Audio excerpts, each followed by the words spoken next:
What's up, everyone, and welcome back to the reunion of Final Fantasy VII Remake podcast. I am your host, Kai, and joining me once again today is my extraordinary co-host, Vyzz. How are you doing, Vyzz?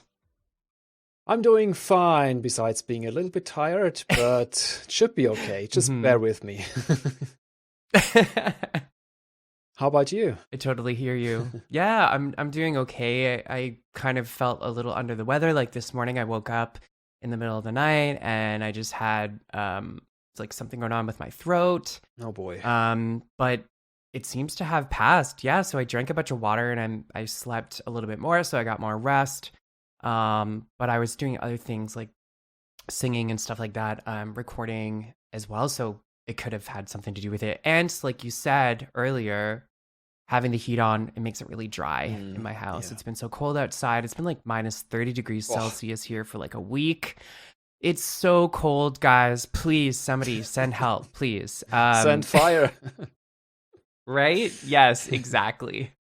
Fire Aga. Somebody just like cast it around here and just melt this, like, I don't even know what this is. Or summon Bahamut or Ifrit or something. Oh, that would be fantastic. Thank you. Please, somebody do that. So how was your Valentine's Day? It was like any other day, because I'm currently still all alone, right. So I don't really care what day it is. I just do my thing. I mostly worked on the script, so it's fine. Cool. Yeah, I didn't do too much. I treated myself to some dinner, so I ordered some pho, which is like Vietnamese soup. Yep. And I'm vegetarian, so I got like vegetarian version, and it was delicious. So I picked that up, had that for dinner yesterday, and yeah, just bought some treats and played some video games, and that's pretty much it. Just relaxed and just kind of, took some me time. So some much needed me time. Yeah, you need that sometimes, definitely. Mm-hmm. Yeah. All right, guys. So people have been asking the best way to support us here on the podcast. So as always, the best way to support us here is to like, sub, and share the podcast. Hop on over to our YouTube channel and subscribe if you haven't already done that. Also, you can sub us on Apple Podcasts, iTunes, Spotify, wherever you listen to your podcasts, because we are available literally everywhere. Don't forget to check us out on Twitter as well. And I've been posting things on Twitter more regularly, trying to engage with our podcast community. And it's been so awesome getting to know, people in our community and in the Final Fantasy community. I'll also be posting some information on some incredible giveaways that we have planned in the future. So please sub us there for all the information on those giveaways. All right, Vyzz, so what's been going on over at Cosmo Canyon Observatory? Not too much. I finished the first Final Fantasy XVI analysis, all about the world, the crystals, the realms, and all the good stuff, and the world map. And now I'm still working on the script about Cloud and Sephiroth, especially all the new elements that are in the remake. There's a lot, really so much that it's going over 40 pages in Word right now. But it will be breaking up into several little pieces, probably more than the Aerith's one, like maybe five individual videos, because it will be just too much to create a 3-hour video at once or something. So I'll be doing that and then interlace it with more Final Fantasy XVI analysis. I still have 3 more to go. So it will be fun. But it's kind of a downtime now until I have the full script done, because I need to have it done to be able to properly split it up and to have everything in one piece and not maybe forget about things and change your mind later. So I need to do it right from the get-go. Right. That's about it. Absolutely. Well, if you guys haven't checked out Vyzz's incredible content yet, you definitely have to. So hop on over to Cosmo Canyon Observatory to check out all his amazingly detailed analysis videos, like you just said. So the Final Fantasy 16 analysis video is out, and I can't wait to see what you are, what you come up with about the Cloud and Sephiroth analysis as well. I'm super excited to see that. Also, I just want to shout out to the Cosmo Canyon Observatory Discord server. So there is an annual Cosmo Canyon Observatory award show that will be taking place on Sunday, February 21st, and it's taking place at 8 p.m. GMT and 9 p.m. CET. So multiple members of the CCO community are involved in this, but Joe and Kudo will be presenting the first and possibly only annual CCO Awards show, and everybody is invited. So if you guys haven't done so yet, hop on over to the Cosmo Canyon Observatory Discord server and join to be involved in that. So you can just watch it. It's going to be awesome. I can't wait. I'm super excited to see that. And do the poll, because it's what it's based on. Yes.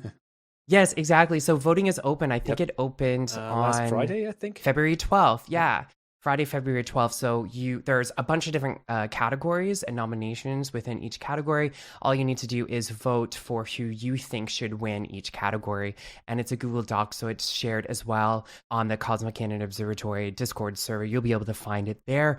And then the winners will be announced Sunday, February 21st at 8 p.m. GMT and 9 p.m. CET. All right, guys, so today for our episode, we are talking all about Final Fantasy VII OG mods. But first, before we start talking about that, let's talk a little bit about Final Fantasy VII Remake news.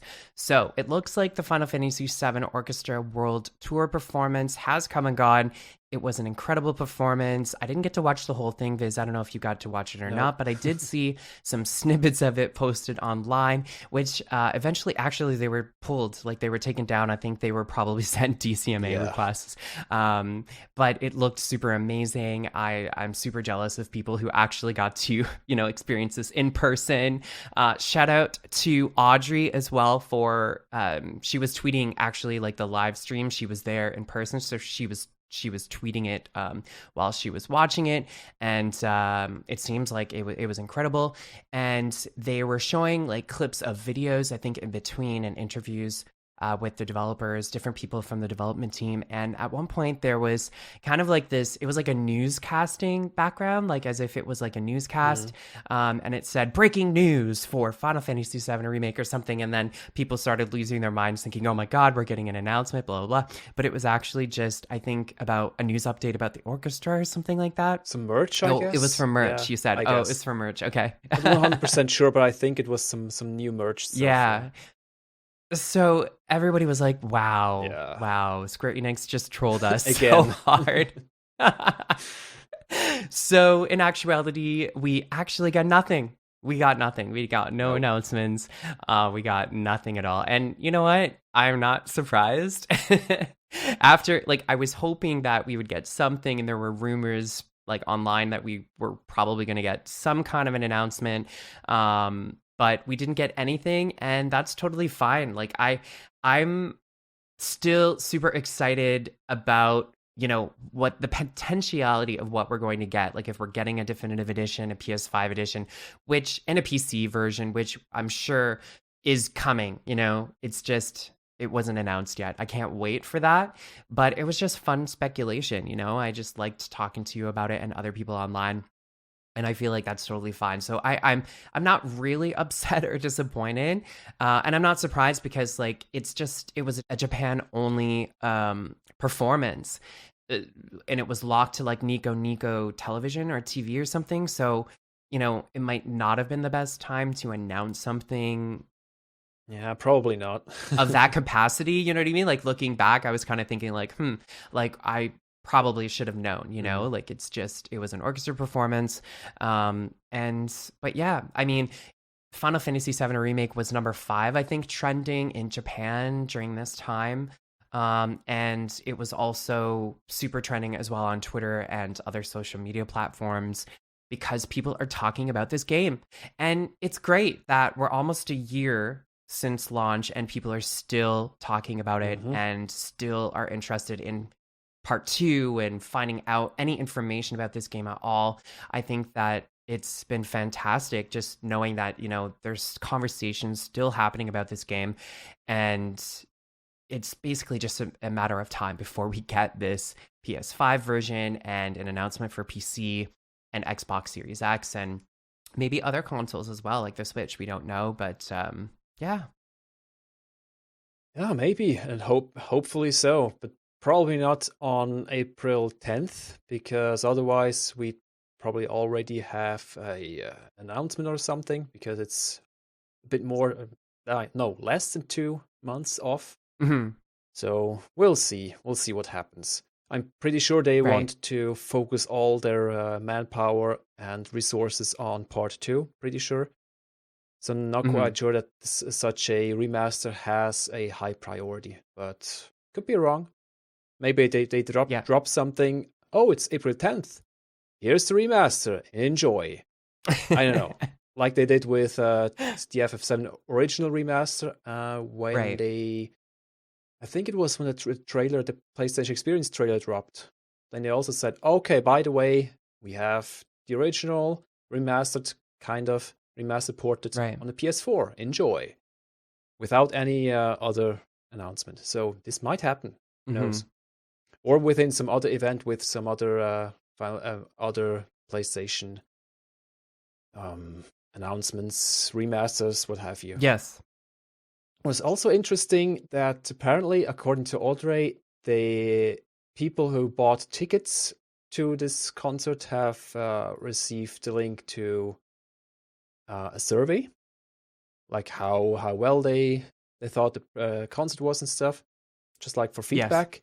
And at the end, they got I'm not quite sure, a link or a PDF or something of a Final Fantasy VII Remake Midgar news pamphlet, like something that would be in this world, in the world of Final Fantasy VII, from Shinra, like from Midgar, just some news like about weather, about Cosmo Canyon drink in Seventh Heaven, something about Stamp, like a short 4-image comic strip, something about Loveless, like the musical. And what else? So many things. She posted a whole lot, and she will post a lot more tomorrow, because it's apparently kind of a small magazine full of in-lore, in-world, interesting things.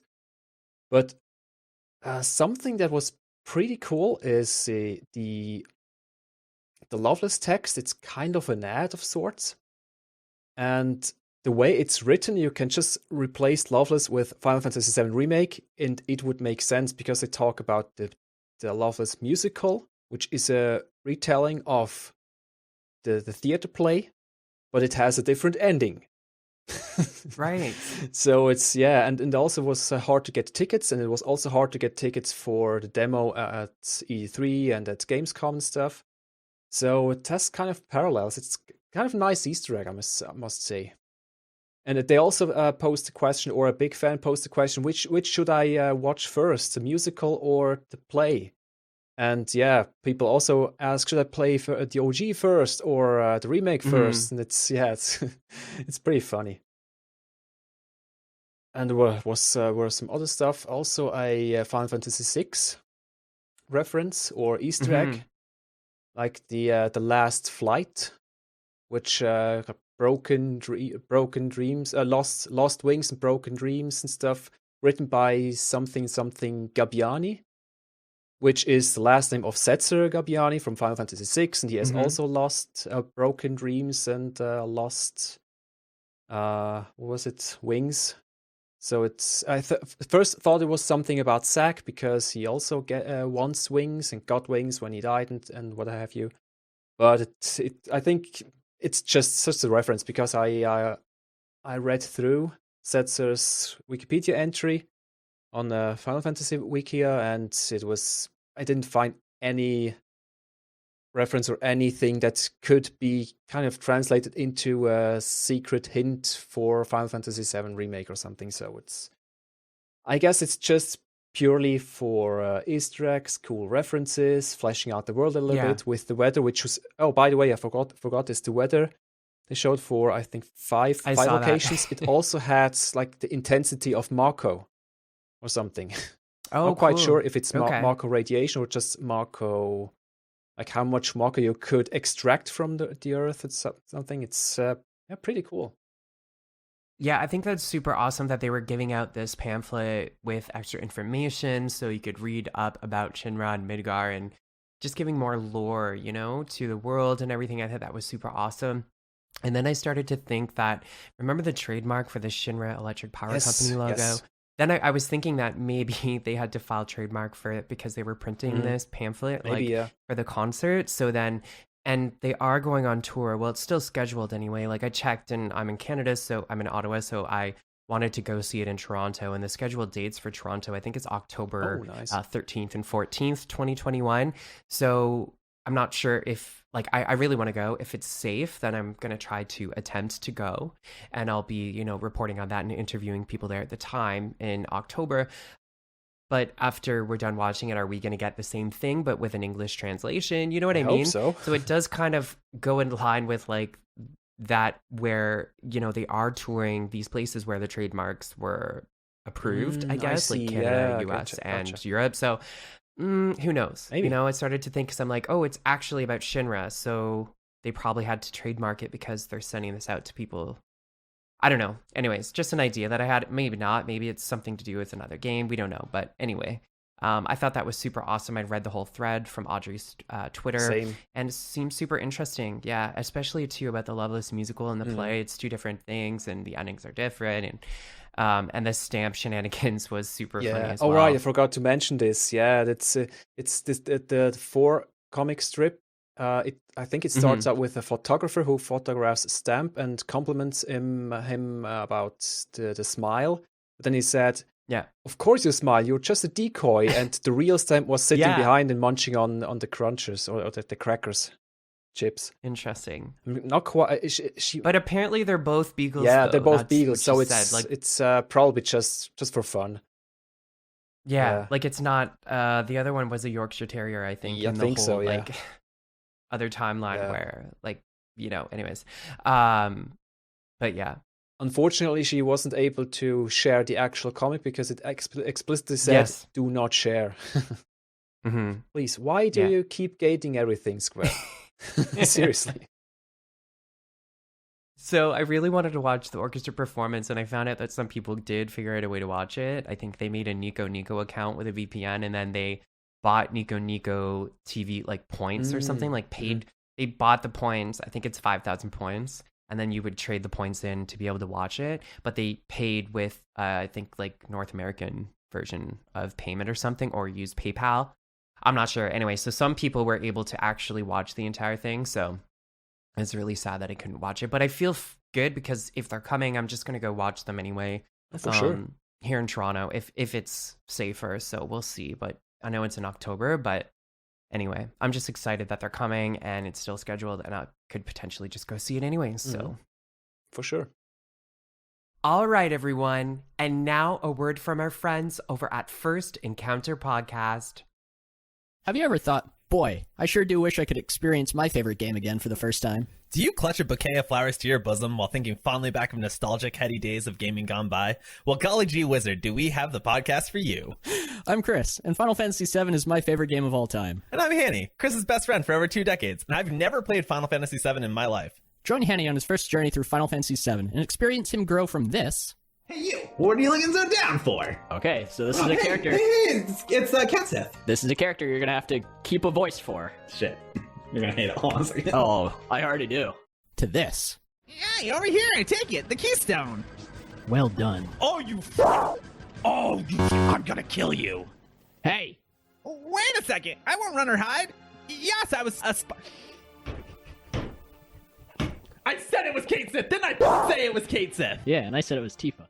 If you miss the excitement of playing Final Fantasy VII for the first time, then First Encounter is the series for you. Find us at firstencounterpodcast.com and wherever you get your podcasts. All right, Vyzz. So like I said, today we are talking all about Final Fantasy VII OG mods. We're super excited for today's episode because not only are we going to be talking about mods, we have two incredibly special guests with us here today. They are the heart and soul behind the popular Final Fantasy VII modding community, from creating modding tutorials, modding our favorite game that we all know and love, Final Fantasy VII, to creating Tsunamods community and Project Echo S. It's Tsuna and the Crane. Welcome. Thank you. Thank you for having us. Good to be here. We're so excited that you guys could join us today for our episode of the podcast. So how are you guys doing? Yeah, pretty good. Just passing the time, just Yeah. not really doing that much outside of that. Just working away on stuff behind the scenes. Mm-hmm. Like me. Yeah, I'm really busy. I don't know why you guys pulled me out to do that. I'm just kidding. Yeah, no, I'm fine. I'm fine. This is actually kind of a nice change. I think I could speak for me and Tsuna. We haven't done something like this in a while. We've been slaving off in this whole mod. Yeah, for sure. So, yeah. Well, like I said, Vyzz and I are so appreciative that you took the time to be able to chat with us all about Final Fantasy VII mods today. And I just hope you guys are staying safe and healthy during these difficult times. So we're going to go ahead and I just want to take a second, for you guys to introduce yourselves to our listeners, just in case they don't know who you are, or in particular, like what you do. So let's go ahead and go to Tsuna. Okay, so yeah, I'm Tsuna, or Tsunamics, which I go by occasionally. I'm the creator of the Tsunamods community. From what I'm aware, it's the second community for FF7 modding. I think there is only two, besides myself and the Quim forums.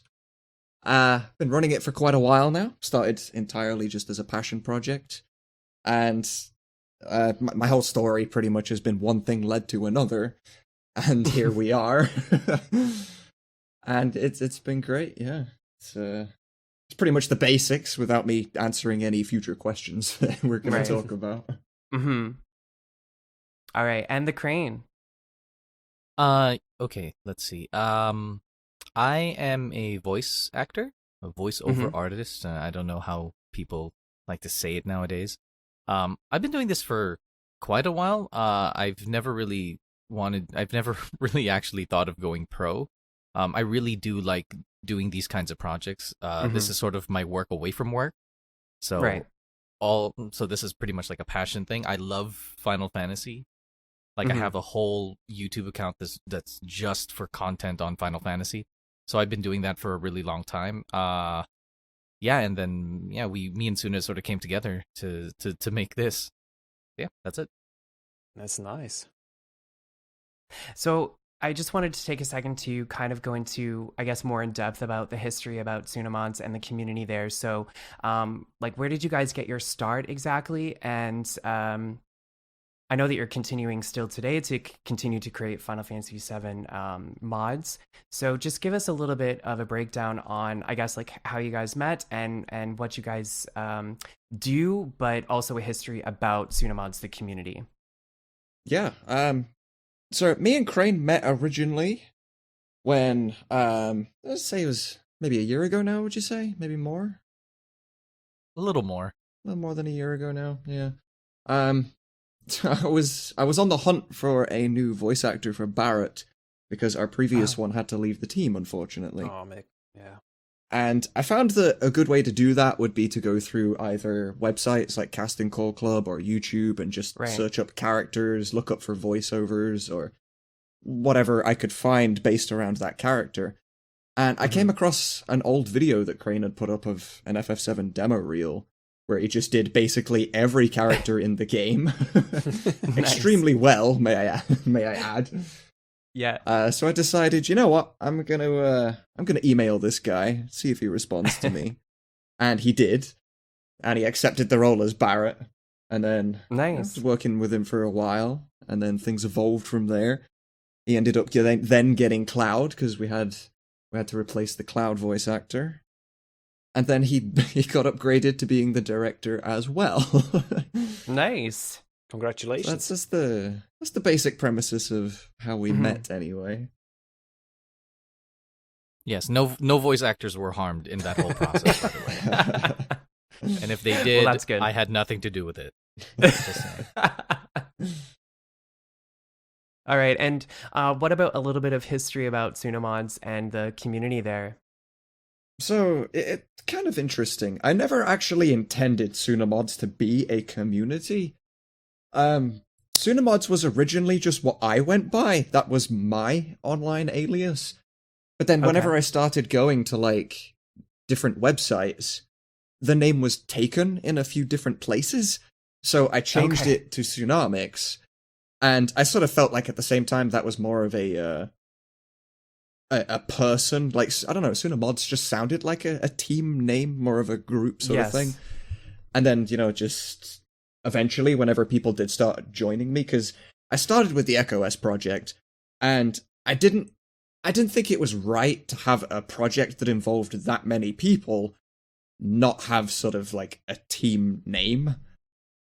And then after EchoS had started, and there's a long process between creating a mod like that, a long waiting process between the actors getting their script and then doing their lines, sending it to the editing team edits, then sends it to me. There's a long time.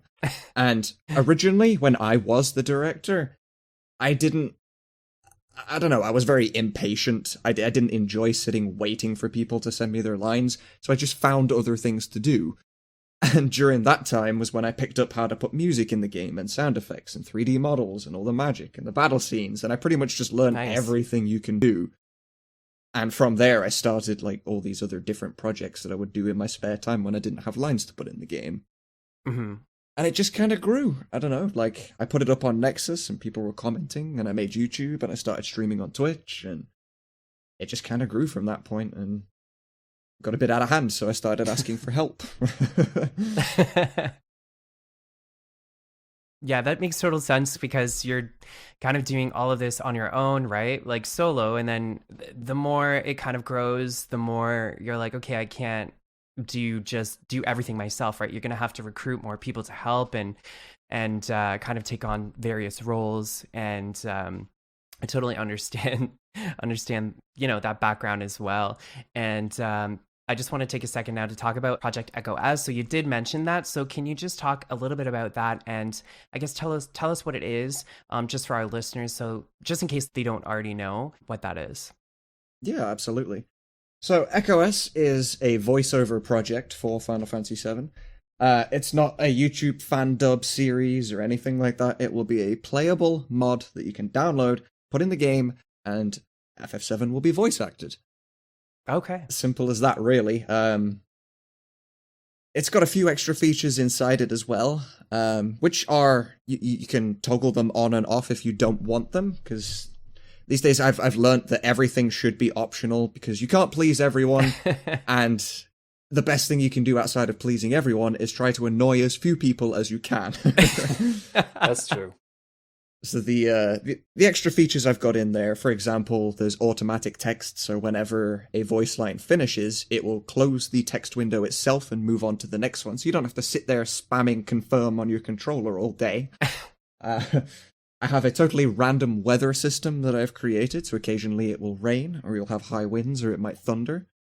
And there's a full calendar system in there as well, which is like a day and night system, but it also contains what day it is and the date. So days will actually pass, and you'll be able to open the menu and see it pretty much where your guild is on the menu. It'll tell you the time and the date. And I'll be able to create events and stuff based on what day it is. Or say NPCs go home at night and they lock their doors so you can't raid their cupboards, Good thinking. Yeah, just thought there'd be nice little quality of life features that are totally optional, so, And also additional quests, if I remember correctly. That is something I've been wanting to do. If anything, I'm thinking that it would be more of a quote-unquote DLC, I won't build it directly into EchoS because a lot of people might not want that. So I'll build like an add-on that you can download and run with EchoS, and it'll just give you that extra content. But of course, everything is totally free and always will be forever. So when I say DLC, I use it lightly. Yeah. Because I do remember FFVIIR Productions playing, I think, the first demo or something until I think it was up to the first visit to the Sector 7 slums.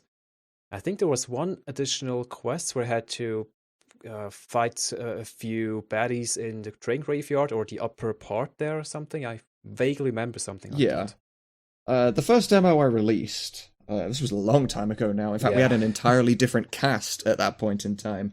So if anybody's seen that but not seen anything new, we're about 10 times better now than we were then. So, but yeah, the original demo went up to Airbuster, and there was a new quest that I put in. I created a system called the UTS, which was an unlock tracking system, and it would log any information that the player would receive from like random NPCs. You talk to a random NPC, he would say something like, "You know what, I heard around 6 p.m. on Thursdays, this monster appeared in the forest east of here."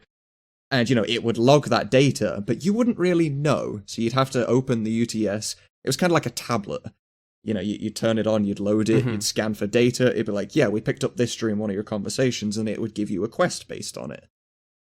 And the quest I had in that particular demo was to escape from 10 fights. And if you escaped from 10 fights and went back into the UTS, it would unlock a new outfit for Cloud, which was the Advent Children model.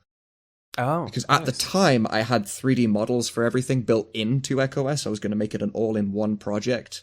But now the 3D models have been removed from EchoS, and they're their own thing now called the Cetra project, which you can use together. Oh, so. I see, yeah.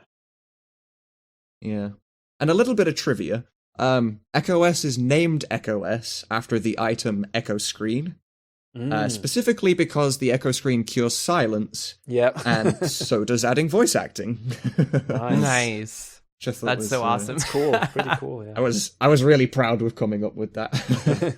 You should. Nice. Oh, did you know that was the reason why, like, during the time when he asked me, he was like, because I don't mod, right? So I've never heard of any of this. And when he asked me, he was just like, "Oh yeah, this is the thing." And I'll be honest with you, this is not the first time anybody's asked me to. It wasn't the first time somebody asked me to be in a dub of the whole game of a Final Fantasy game. And one of the projects fell short, so I was just like, I'm a little weary of this because I don't want to do like hundreds of lines and then the project drops, right? And so I was like, I had no way of scoping. I had no way of scoping Tsuna out or anything, right? So I couldn't do any research. But then I was like, okay, so how do I want to do this or not, right? And then when I was like, And the thing that pushed me over the edge was the fact that it was called Echo S, and I was like, oh, that's Echo Screen. Oh, that's clever. And I'm like, I'm sold. My wits only got you on board. Yes, you outwitted me. A decision that I will never regret. Yep. So that's a little trivia for you, but yeah. That's cool.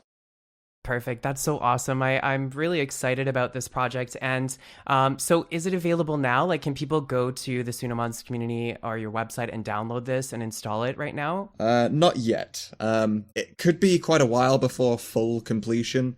Because whenever I brought Crane in as the director, because, he actually knows what he's doing. The only reason I was a director at any point was just because I had control over everything. It was kind of my job, Whenever I brought Crane in as the director, he was like, all right, so this is my job. I know what I'm doing. I'm going to review all the actors. I'm going to make sure they're all good and they're willing to stay. And, we did a bit of a recast. So we did effectively have to start again at that point. Oh, I see. But things are running pretty smoothly. I don't have a set date for completion just because so many cogs need to turn at a good speed and work together to be able to get to that end point. So we can't specify. We can sort of guess to an extent. Crane would know more about that because he works as the director. He works directly with the actors and he has his deadlines and quotas and stuff. So, but there will be a playable demo again soon. Nice, cool. Yeah, I think the demo, depending on how fast me and Tsuna work, I think with I think we pretty much have what we need to complete at least the Midgar saga. So I think at best end of this month. Mm-hmm. Oh, okay. So yeah. So pretty. So if you want to play it right away, then you should be able to. If you want to tell people to play it right away, then release this at that time. No, I'm just kidding. But yeah, so yeah, I think that's what it is. We've sort of shifted because before I took on the project, what was done before, and I was still in the project at the time, like I was buried, right, in the cloud for a little time. But what we used to do was we would do them sort of chronologically. But then now that sort of when I took over, we had sort of this one motto where it was just like, we don't really need you to do it chronologically, do the lines chronologically. Right. You just do it to completion. So everybody has their own every actor, especially like the major actors, right? They all have their they have to take note of like which maps they've done, everything like that, and and I think we're pretty far along when it comes to at least the completion of all the lines. So it's all about like putting them in and mixing. But yeah, and coding. Yeah. I guess that kind of brings us to the next thing that we're going to be talking about here. So we're going to kind of dive a little deeper about into how mods work exactly.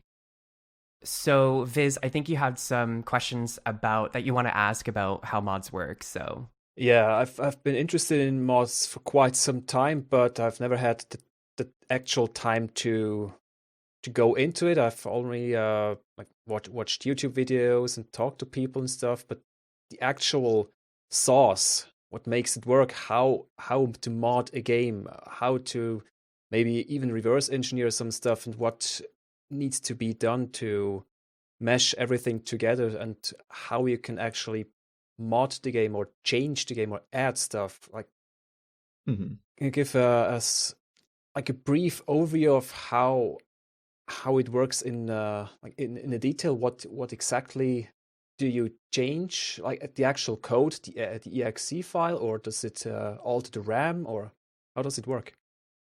It kind of depends what area of modding that you're in, I guess, because there are certain mods that will change graphics. There are some for audio. There are some that change the exe, and some for code. It does vary a lot, but I don't know an awful lot about exactly how things work on the back end for, like, say, Seventh Heaven, for example, the mod manager that you use to be able to play mods with FF7. All right, that's also a thing. True. So I'm not entirely sure how that thing works, but the guy that creates the driver and allows all that stuff to work is a member of our team, and we're actually creating a new mod manager. Because the Seventh Heaven's a little out of date, and we think we can do it better. And in fact, we think we can create one program that can mod Final Fantasy 7, 8, and 9. So that'll be quite nice. Oh, right. I've read about that you're also up for modding that too in the future. Yeah. When we're done voice acting FF7, I want to voice act FF9 next. Oh God, I hope so. We're not entirely sure if it's possible yet. The same guy that's doing the driver for us is the guy that's trying to work out whether it's possible. But FF8 is possible, and that will be done. I just don't know whether it's going to come after FF9 or not, depending on if FF9 can be done. I see, yeah. Okay. But the stuff that I do know about how Seventh Heaven works and how the modding works is that Seventh Heaven is able to read all of the files inside the game. And it's got some sort of code in it that says, that folder that you usually read files from? I don't want you to read from that folder anymore. I want you to read from this folder. And if you can't find files in that folder, then go back to your normal one. So say, for example, if I replaced a 3D model of Cloud and only Cloud, I could put it in that folder, and the game would say, oh, there's a Cloud model, so I'm going to load that. And then it'll look for Barrett's model and say, okay, there isn't one in that folder, so I'm going to go back to what I'm used to. And that's basically it.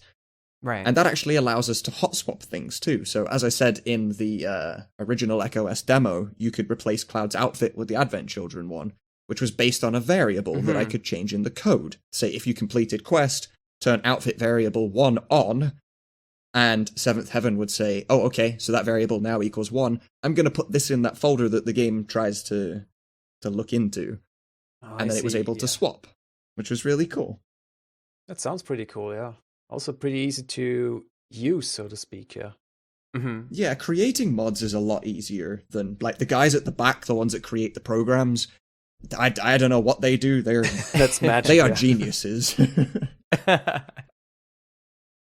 Yeah, so did you have to go in and kind of create this character model then with the Advent Children outfit, or was that, like, did it already exist inside of the game files, or how, like, what did you do to get that to kind of work, I guess? Most of the time I will just find my models online, whether they be from other games, or if somebody has done a custom model. Oh, I see. I've bought models before to be able to do it. Oh, cool. But yeah, I think somebody named Keela made this Advent Children mod, and I found the model online and imported it myself. It was interesting that I found it in a weird way, because obviously taking models from other games, it would be considered copyright. Square Enix don't mind it. I've confirmed it pretty well. I haven't got a direct message from them saying, yeah, what you're doing is fine, but yeah, if you go onto Steam and go into the Steam Workshop for mods, they are hosting mods with Final Fantasy VII Remake models in it for Final Fantasy 15. So I've seen that, yeah, true. Yeah, same. So if they had a problem with it, they'd... Or T-Fine Tekken. Yeah, exactly. But that was super cool. But years back, like when I did the Advent Children model, I found it because Quim is very against any copyrighted material, and this particular person got banned from Quim because he posted his Advent Children model. Oh boy. And I was like, you know what, I'm gonna nab that. That also kind of influenced me creating the Tsunamods team too. Because I always had this goal to replace every model in the game with more realistic ones, because we're upgrading everything else. Like, why have these really clean backgrounds and amazing music and play with Lego characters? It just didn't make sense to me. And I was thinking, like, I can't do this on Quim. Like, who am I going to do it for? So just Tsunamods, Exactly. Like the mods I know of, like I know that there's the Remako project, right? All the character models are in HD, I think, and they're like the backgrounds are upgraded and that sort of thing. And I think that I haven't actually played this game yet with mods on PC because I've been kind of waiting. I've been waiting for, I guess, like everything to kind of be finished. Like I want to just replay through the entire game from beginning to end, with like Echo S and everything upgraded. Like I've been sitting on waiting to play this game with like a bunch of different mods just so I have like the best experience, you know what I mean? So I haven't actually kind of dove into modding. I did do a lot of research online, just reading in forums and stuff about like how to download the mods and install them and that sort of stuff, but I've just been kind of patiently waiting just to kind of replay the game from the beginning to end with with voice acting and the HD textures and the upgraded character models, and which is so amazing because the OG, it's like timeless, you know what I mean? Like I loved Remake for what it was, and I could appreciate it, the changes they made and the updates to the story. They added a lot of side quests and stuff, and I love that. But just to go back and play the original, for me, it's kind of it hasn't kind of aged well, like it has, but some aspects not so much. So I've just been kind of waiting for everything to be finished before I kind of dive into it. But I'm super excited to actually download your mods and just kind of get into it again. So yeah, it's nice that a lot of the mods that you can get, like there's a lot of people that still haven't ever played FF7. Like I've been scrolling through Twitch plenty of times in the FF7 category, and there'll be people doing their blind runs, like their first ever playthroughs, and occasionally you'll find ones using mods. Because there's a lot of people that be like, this is my first time playing it, I want to play it the way that it was created, and then when I've enjoyed the game, I'll come back to it and modify it. And there's a lot of mods out there that you can use on your first playthrough, and it doesn't really affect the game. Like you brought up Remako, for example. which is the first ever AI enhanced background mod for FF7. Yes. That got very famous very quickly. Whoever was on their campaigning team from marketing, unbelievable job. We have our own version, which is due to release in like 2 days, I think, actually. Oh, nice. And granted, opinionated, my own opinion, I'm biased because it's from my own team, but it's at least 3 times better than Remarco. Nice. But only because, like, the first person to ever do something, of course, is going to have copycats that learn how to do it and then learn how to do it better. You know, it's a process of just evolution, but... Exactly. Is it also AI upscaled or redone and or touched up manually at some points? It is. It was all AI upscaled, and then every field was touched up manually because AI is amazing, but it's not a human. You know, it doesn't tell if it meshed a ground to a wall. You know, we went through I think there's 5,500 layers in FF7. Yeah, there's a lot, which is incredible. But what's groundbreaking about this in particular is it's the first ever mod to contain animated textures. Oh. Because I don't think anybody ever noticed before. That's neat. Any field background mod that you've ever used, you didn't notice that the animations all disappeared. Like, say, for example, when you're in the Ghost Hotel, the ghosts that are sat on the chairs are an animated texture. Mm-hmm. And any pack except ours, the ghosts just pop in out of existence, just in a single frame, and then disappear again. They don't fade in and fade out. But we've managed to do that. And say the waterfall behind Aerith's house, that's an animated texture. It moves again now. And there's like ambient fog in certain places, and like god rays, like from the sun. You know, like, all these things are animated again, and it's incredible. I can't wait to see that. Yeah, I'm super excited now. That's awesome. I'm gonna download it. 2 days. Perfect. Yeah, nice. Like that, yeah. It's funny how this has come about, you know, because like for the last 2 weeks, he's messaged me pretty consistently every 2 days. Okay, I'm ready for release. And then half an hour later, wait, I found something else that I can do that's better. And then another day goes by, I'm ready for release. Like, it was yesterday, literally yesterday, he messaged me and says, okay, so we just found out that we can increase the frame rate of the movies up to 30 FPS. So I'm going to redo all the movies quickly. And I'm just like, you're insane. Oh, man. Perfectionism at its best. It is. Yeah, I love it. It is smooth. We've nearly got the entire game running at true 60 frames per second right now. Nice. Wow. It's incredible. Crazy. It's ridiculously smooth. It's weird because you play any other game, like any other game that's been released in the last 10 years, you know, they are 60 FPS. You look at them and you don't see anything special. It's just normal. But for some reason, when you play FF7 in 60 FPS, you're like, oh my god, there's so many frames. You know, because you're used to those 15 frames in battles. Yeah, it's so weird. We got to get it up to like, I don't know, like 300. It would be nice. I just bought a Razer Blade, so I have like a 300 hertz screen. Oh boy. So we got to get it up. Let's go. No, I'm joking. But that's super awesome. I'm super excited to dive into that mod because like I said, I've been waiting for kind of the graphical update and just, you know, like your Echo S project as well. So I'm super excited that it's coming out soon. So I'll definitely check that out. And so we are just going to kind of dive into, I guess, your history with Final Fantasy in general. All right, Crane. So why don't you give us a little brief history about your experience with Final Fantasy as a series? Like Final Fantasy in general? Yeah, like your first experience with Final Fantasy. Oh, geez. Wait. Super Famicom, probably.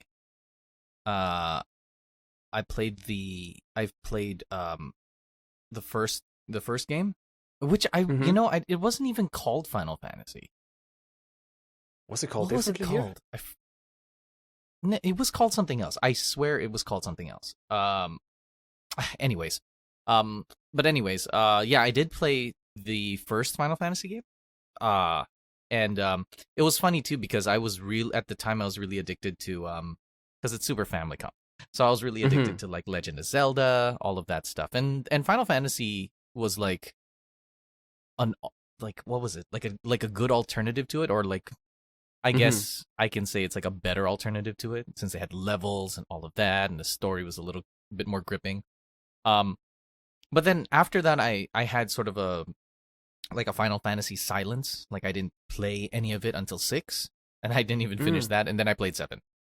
Yeah, and when I played 7, so when 7 came out, like I was living in the Philippines. I had a PlayStation, but then because of it's a long story, but basically the way that it works with the PlayStations in the Philippines is that when you because they're, what's the term, hacked or something. Oh, okay. Yeah, you have to have a certain kind of PlayStation to buy like not fake games, but like pirated games. And the thing is, I didn't have that. So I actually had one that was straight from the States. I had one straight from here because my mom brought it over. And when she brought it over, I couldn't buy any of the games in the Philippines, like any of them. Like the PlayStation would not accept it. So I was like, oh, damn, I could only play one thing. Right. And the only thing I could play was the demo for Final Fantasy VII. Oh. So I just kept beating like Guard Scorpion over and over and over again. And I was so addicted to the game. And when the game finally came out, like I played that, like, God, I don't know how many hours I spent on that. My grades dropped, all that stuff too. Out of interest, did that demo have Aerith in the first reactor? No. No, it wasn't that special one then. No, it was only... What? There was a special one? Yeah, the Japanese one I think was with was it with Aerith? No. It had Aerith in the first reactor. Yeah, you could summon Leviathan. Aerith. True. Yeah, I think so. Yeah, you could summon Leviathan in there too. Well, yeah, that's right. Okay, well, don't say any more because you're hurting my feelings. But no, but yeah, so that was sort of it, and then from there it was sort of uphill or downhill depending on which side you're on. If you're my friends, then it's uphill. If you're my parents, it's downhill. But yeah, so from there I became like a very, very big fan of Final Fantasy, and when I mean big fan, I mean like a humongous fan of it. I remember when I was getting my degree for psychology, like I would use the Final Fantasy characters as like case studies and stuff. So yeah, like it was, yeah, that's what it was.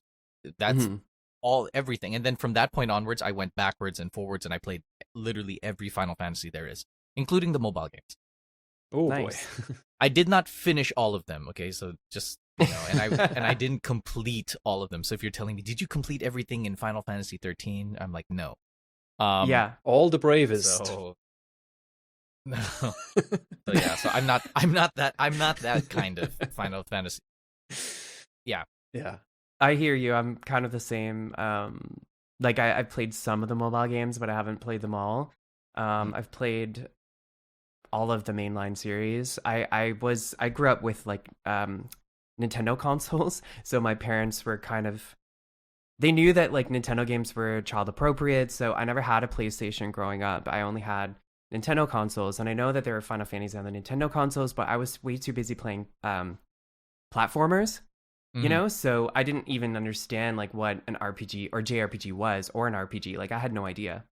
Until I visited my friend, and they had a PlayStation, and they were telling me about this console that played movies like in the middle of a game. But obviously it was cutscenes, but there was no word for what that was. Like we never knew that, oh, that's called a cutscene until like years later.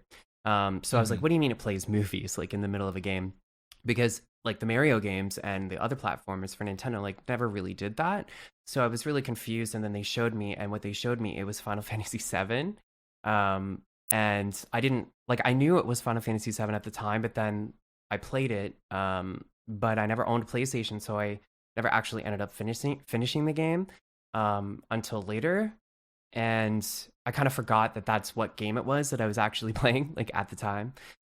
But I went back to it eventually, and I just fell in love with it like all over again. And I didn't play the first Final Fantasy until years later. But like I said, I've played all the mainline series, and but 7 is my most favorite out of all of them. So then obviously when they announced that the remake was going to be coming out, I lost my mind. And then I was like, it was like my most anticipated game since any game pretty much, like ever.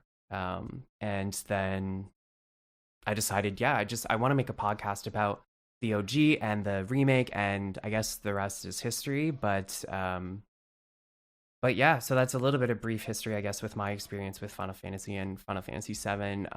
So Tsuna, did you want to share your experience with Final Fantasy? Yeah, absolutely. So I've personally never played anything below Final Fantasy VII. Final Fantasy VII was... I know, I'm an imposter. Yeah. FF7 was actually the first game I ever played in general. I think I was like 6 or 7 years old or something. I didn't really have any consoles. I was a very outdoor kid.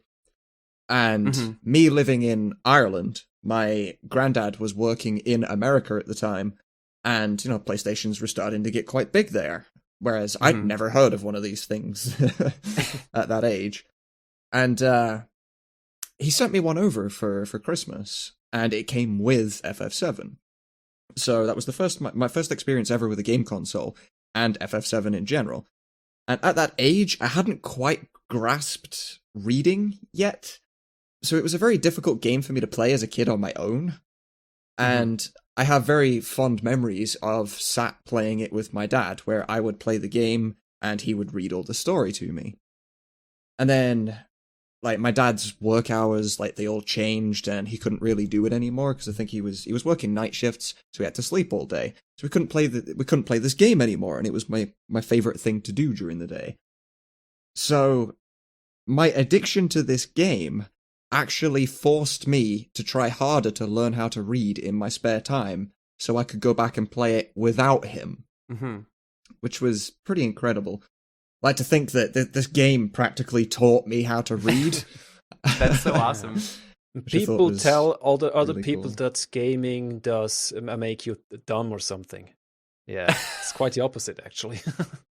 Yeah, like especially with strategy games, like you do learn what I would like to think is like good knowledge, like strategies, and I don't know, just I do think they're good for you.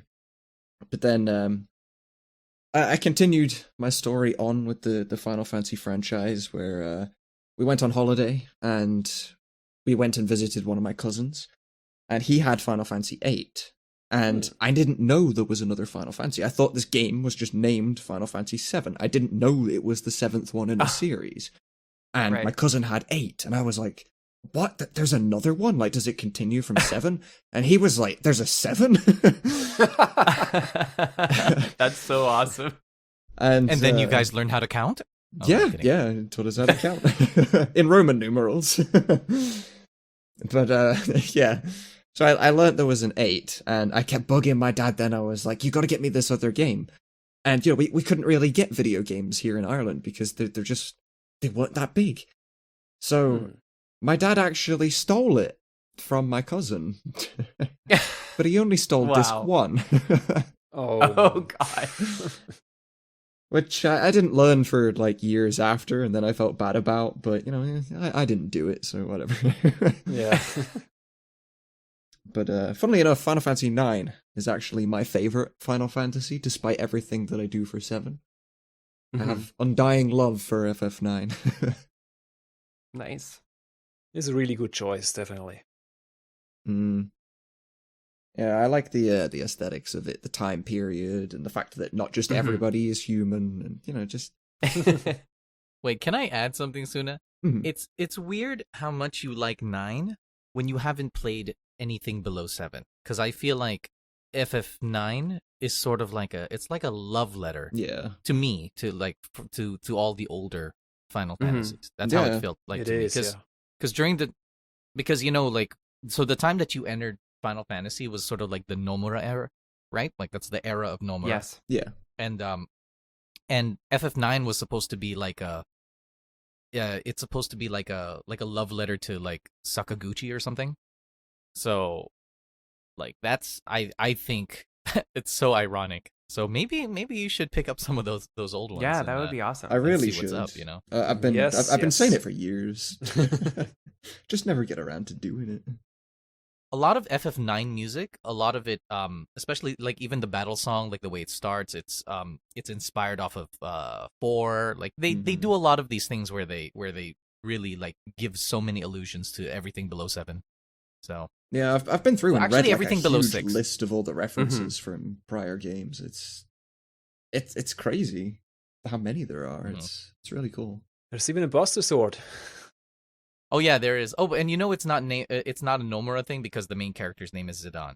So Yeah. it's like it's not a weather thing. Whoa, you know. So Yeah.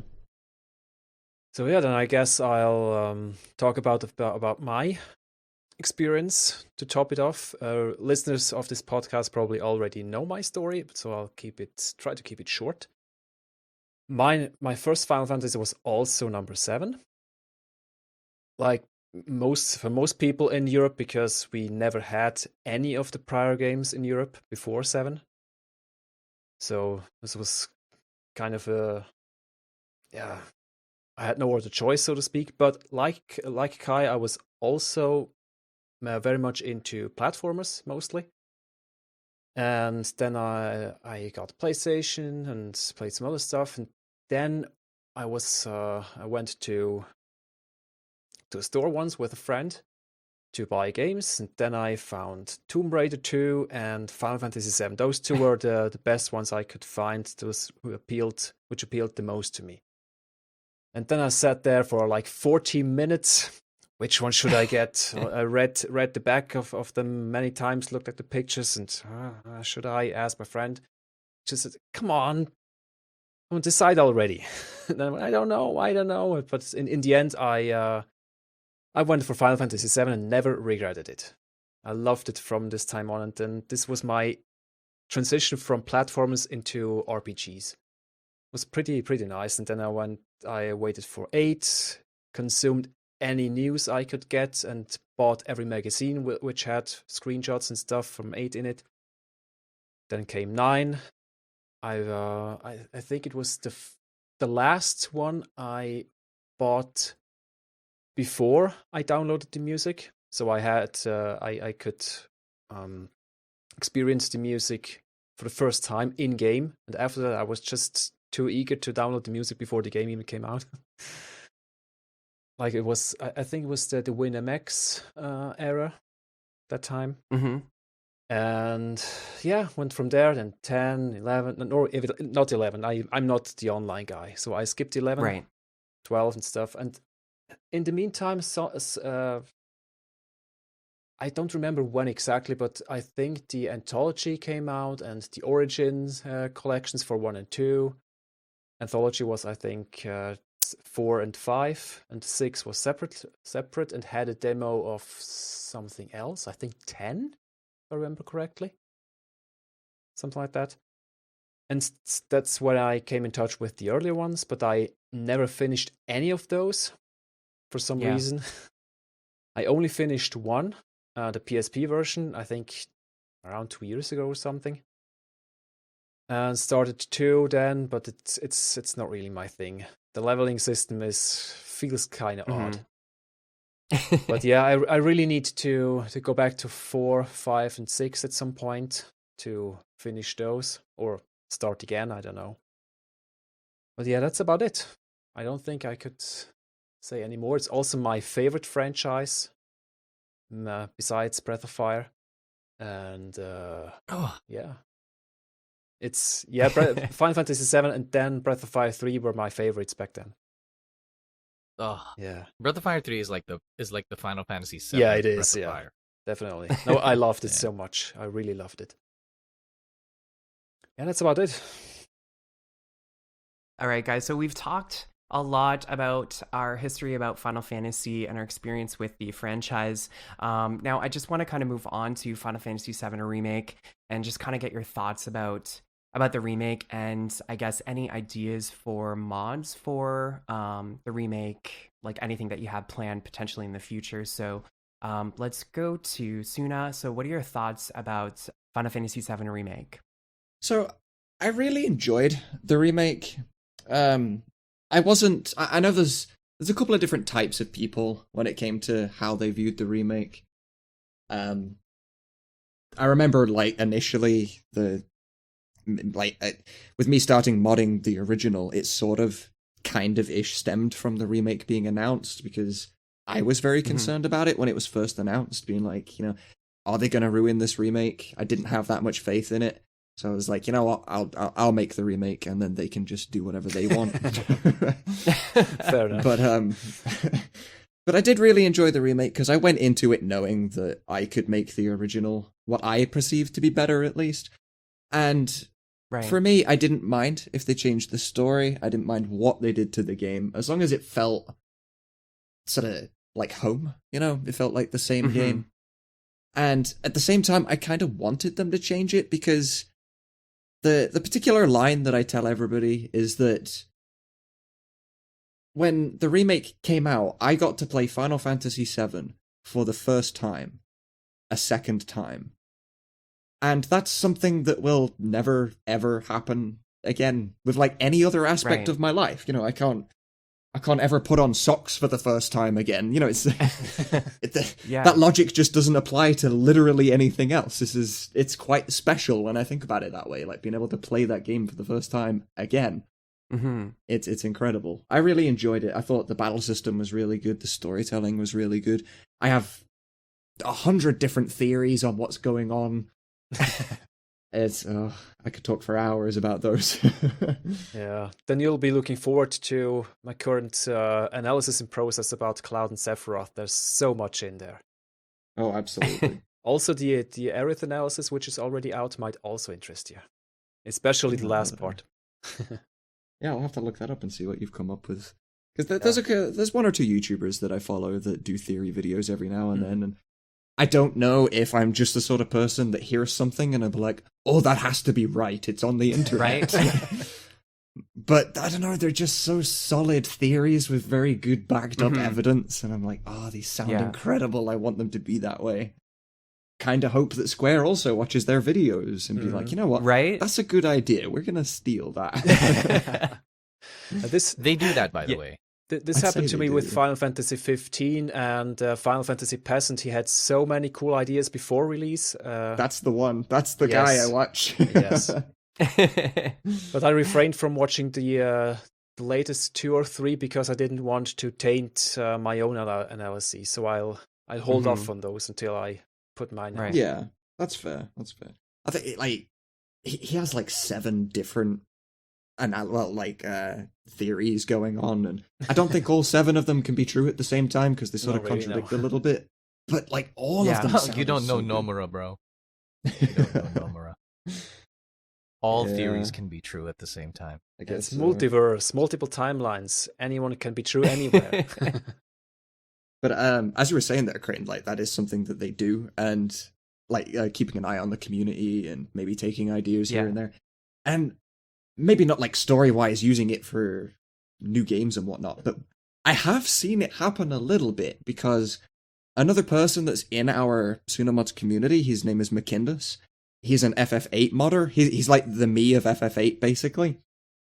And one of his mods is in the FF8 remaster. They took his mod and put it in the remaster. They didn't credit him or ask or anything like that. Of course but it's not. there. Why would they? Oh man, that's cool. Yeah. Oh, well, there is one instance where they took not really fan input, but fan reaction or fan sentiment into a future title, Kingdom Hearts 3. Like this one line from Axel, when he said something along those lines, "I can't die, people love me too much," or something like that, because he is such a beloved character.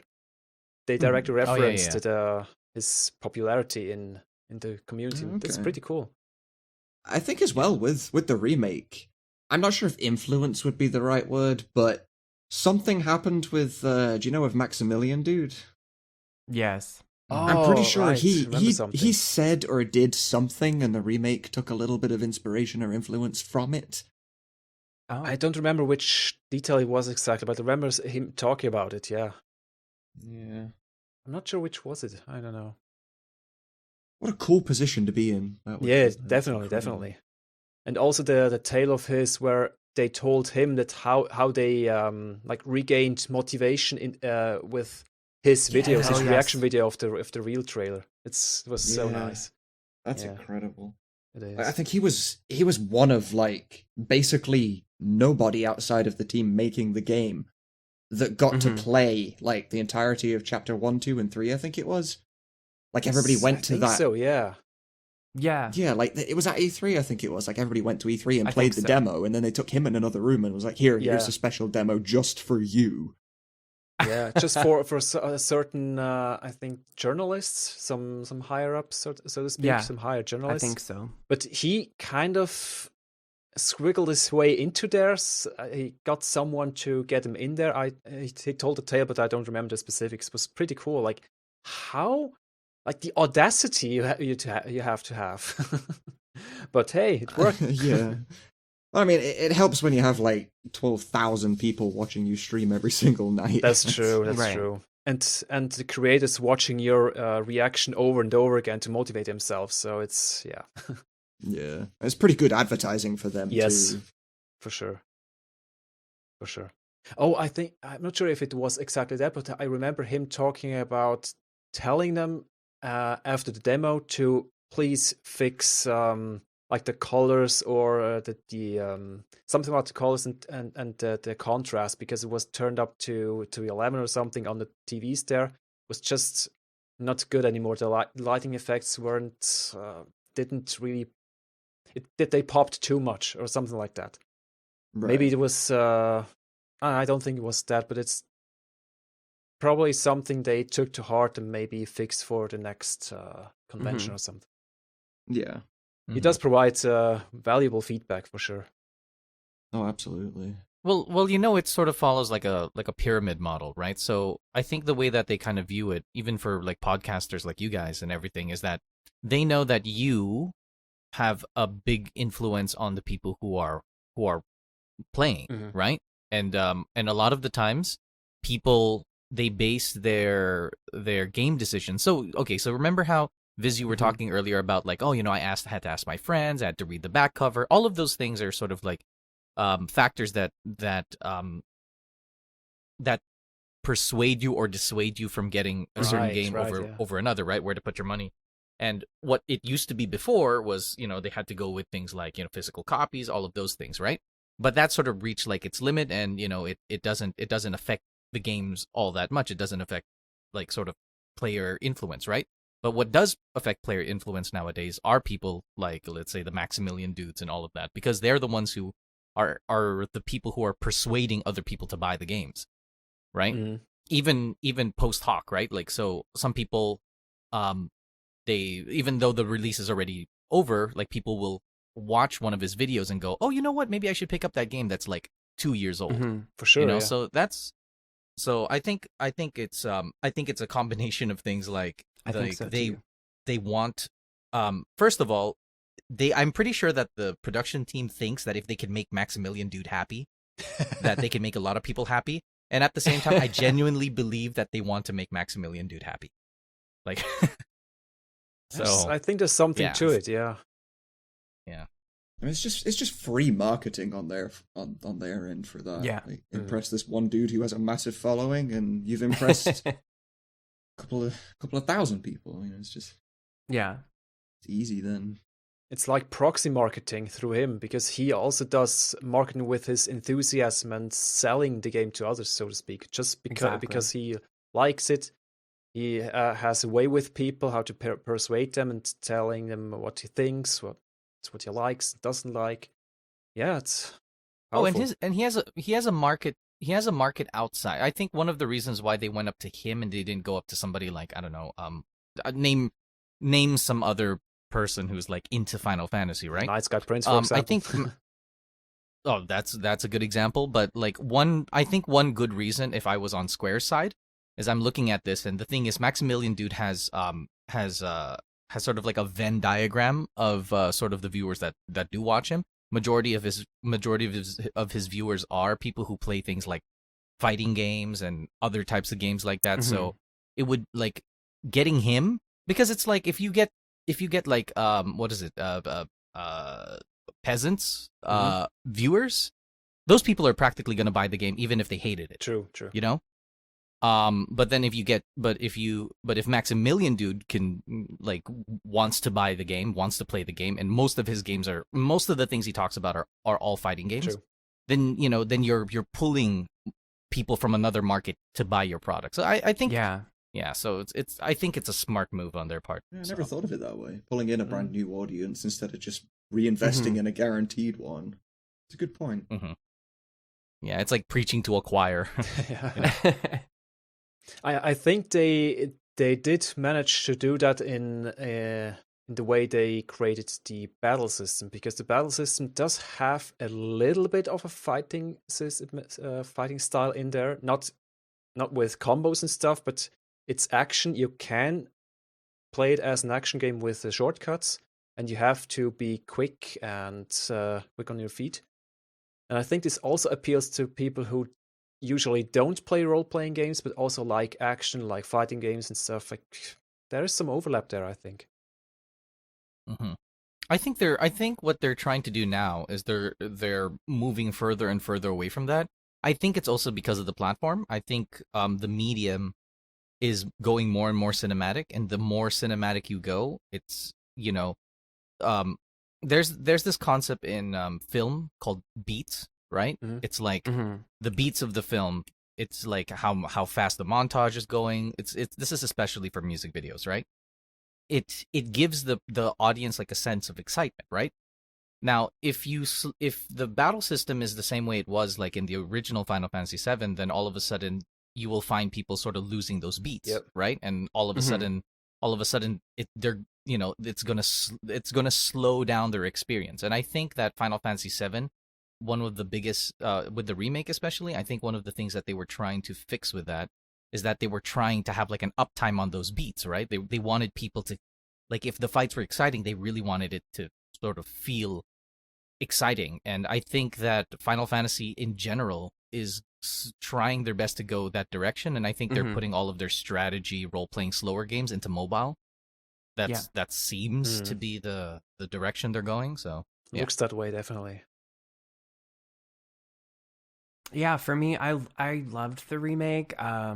Just going back a little bit to what Tsuna had said in the beginning about like when it's like the first time you're ever going to play this game again. You know what I mean? Like to experience Final Fantasy VII. And I totally agree with that sentiment as well, because I felt the exact same way when I got the game and I put it in, the PS4, and it booted up and I heard the intro music, and then just experiencing the intro scene again, and then just going through that whole thing was super emotional for me, and it really connected with me. And I think they did a great job of giving us, the nostalgia beats of the original and kind of getting us to kind of buy in, but then also providing us with a new experience so that it wasn't the exact same.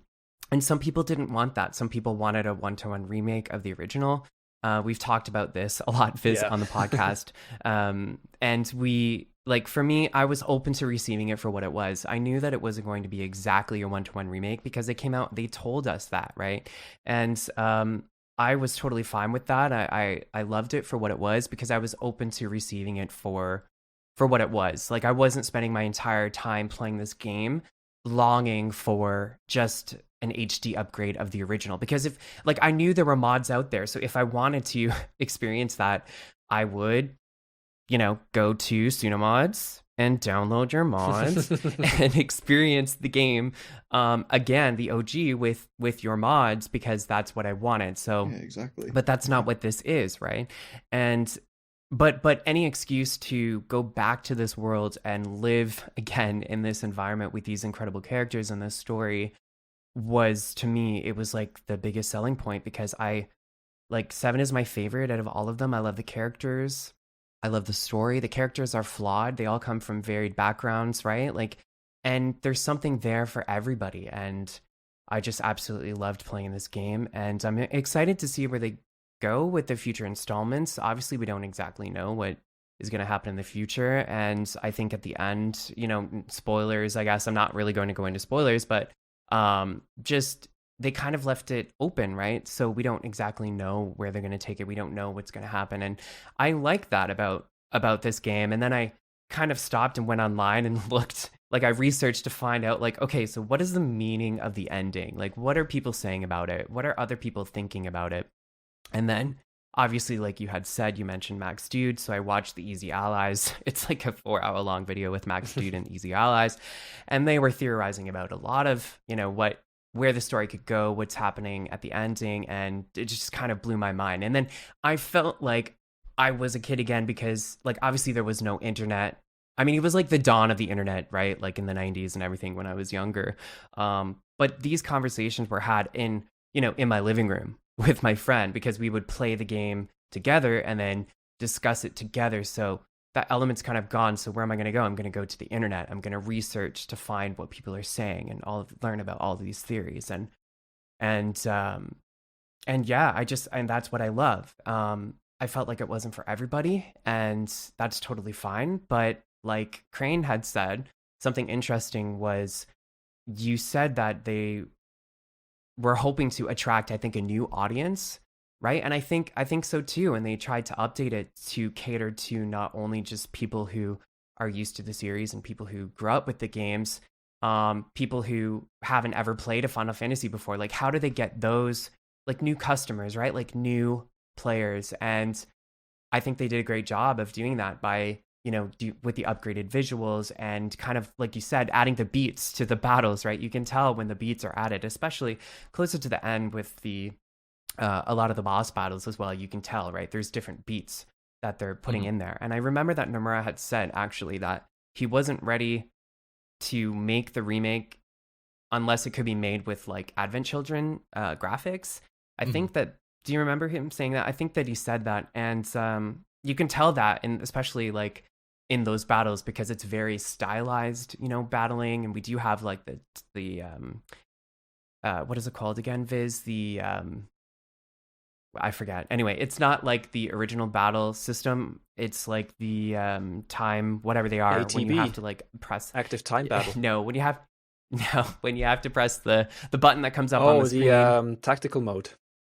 That's I don't know, something. Yeah. Anyway, but yeah. Anyway, I thought they did a great job. I love this game. I thought that it was a good balance. And I love the new improved battle system of this game too.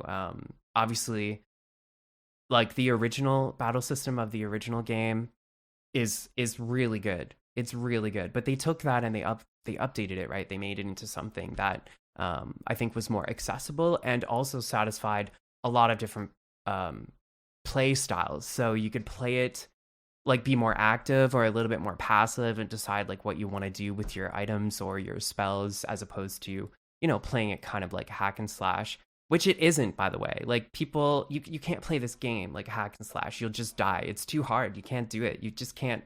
You just can't do it. Like you actually do have to buy in and learn the system and use the magic and like use the different abilities. And but yeah, I'm excited to see where they're going to take this in the future installments. So I think they did a good job as well. Like it's one thing like bringing in an entirely new audience, but I think another battle they had was that there's all of us in our age group that started with the originals and worked our way up, and I'd say quite a lot of our category has distanced from the games based on how they've evolved with the battle system and stuff. Like, there's a lot of people that would have loved 7 and then hated 15. They're like, no, this isn't ATB. Like, I don't like this. I don't like change. And, I'd say that's an entirely different battle they would have had, bridging the gap between their newer Final Fantasy customers that are younger than we are and played like 13 and above as their first ever game, and then us that played 7 and have just become boomers and don't like the new stuff. Put it back. Yeah, but people say that though. It's funny because like I totally understand what they're getting at, and I know normally when people in podcasts say I totally get what those other people are saying. It's usually just they just don't agree.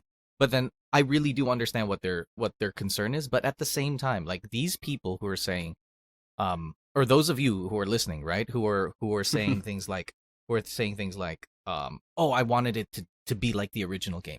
Like it's easy to say that when you don't have it, but the moment you get it, then all of a sudden everything's wrong, you know? Yeah. The moment you get like a 1-for-1, then everything's wrong because you can never get a real 1-for-1. I think one of my concerns about the remake. So first of all, I had concerns about the voice acting. One of the things that I hated the most was like, I think I told Tsuna this, but when the game actually came out, I was like, oh, I don't know if I told Tsuna this actually. So Tsuna, you might hear this for the first time.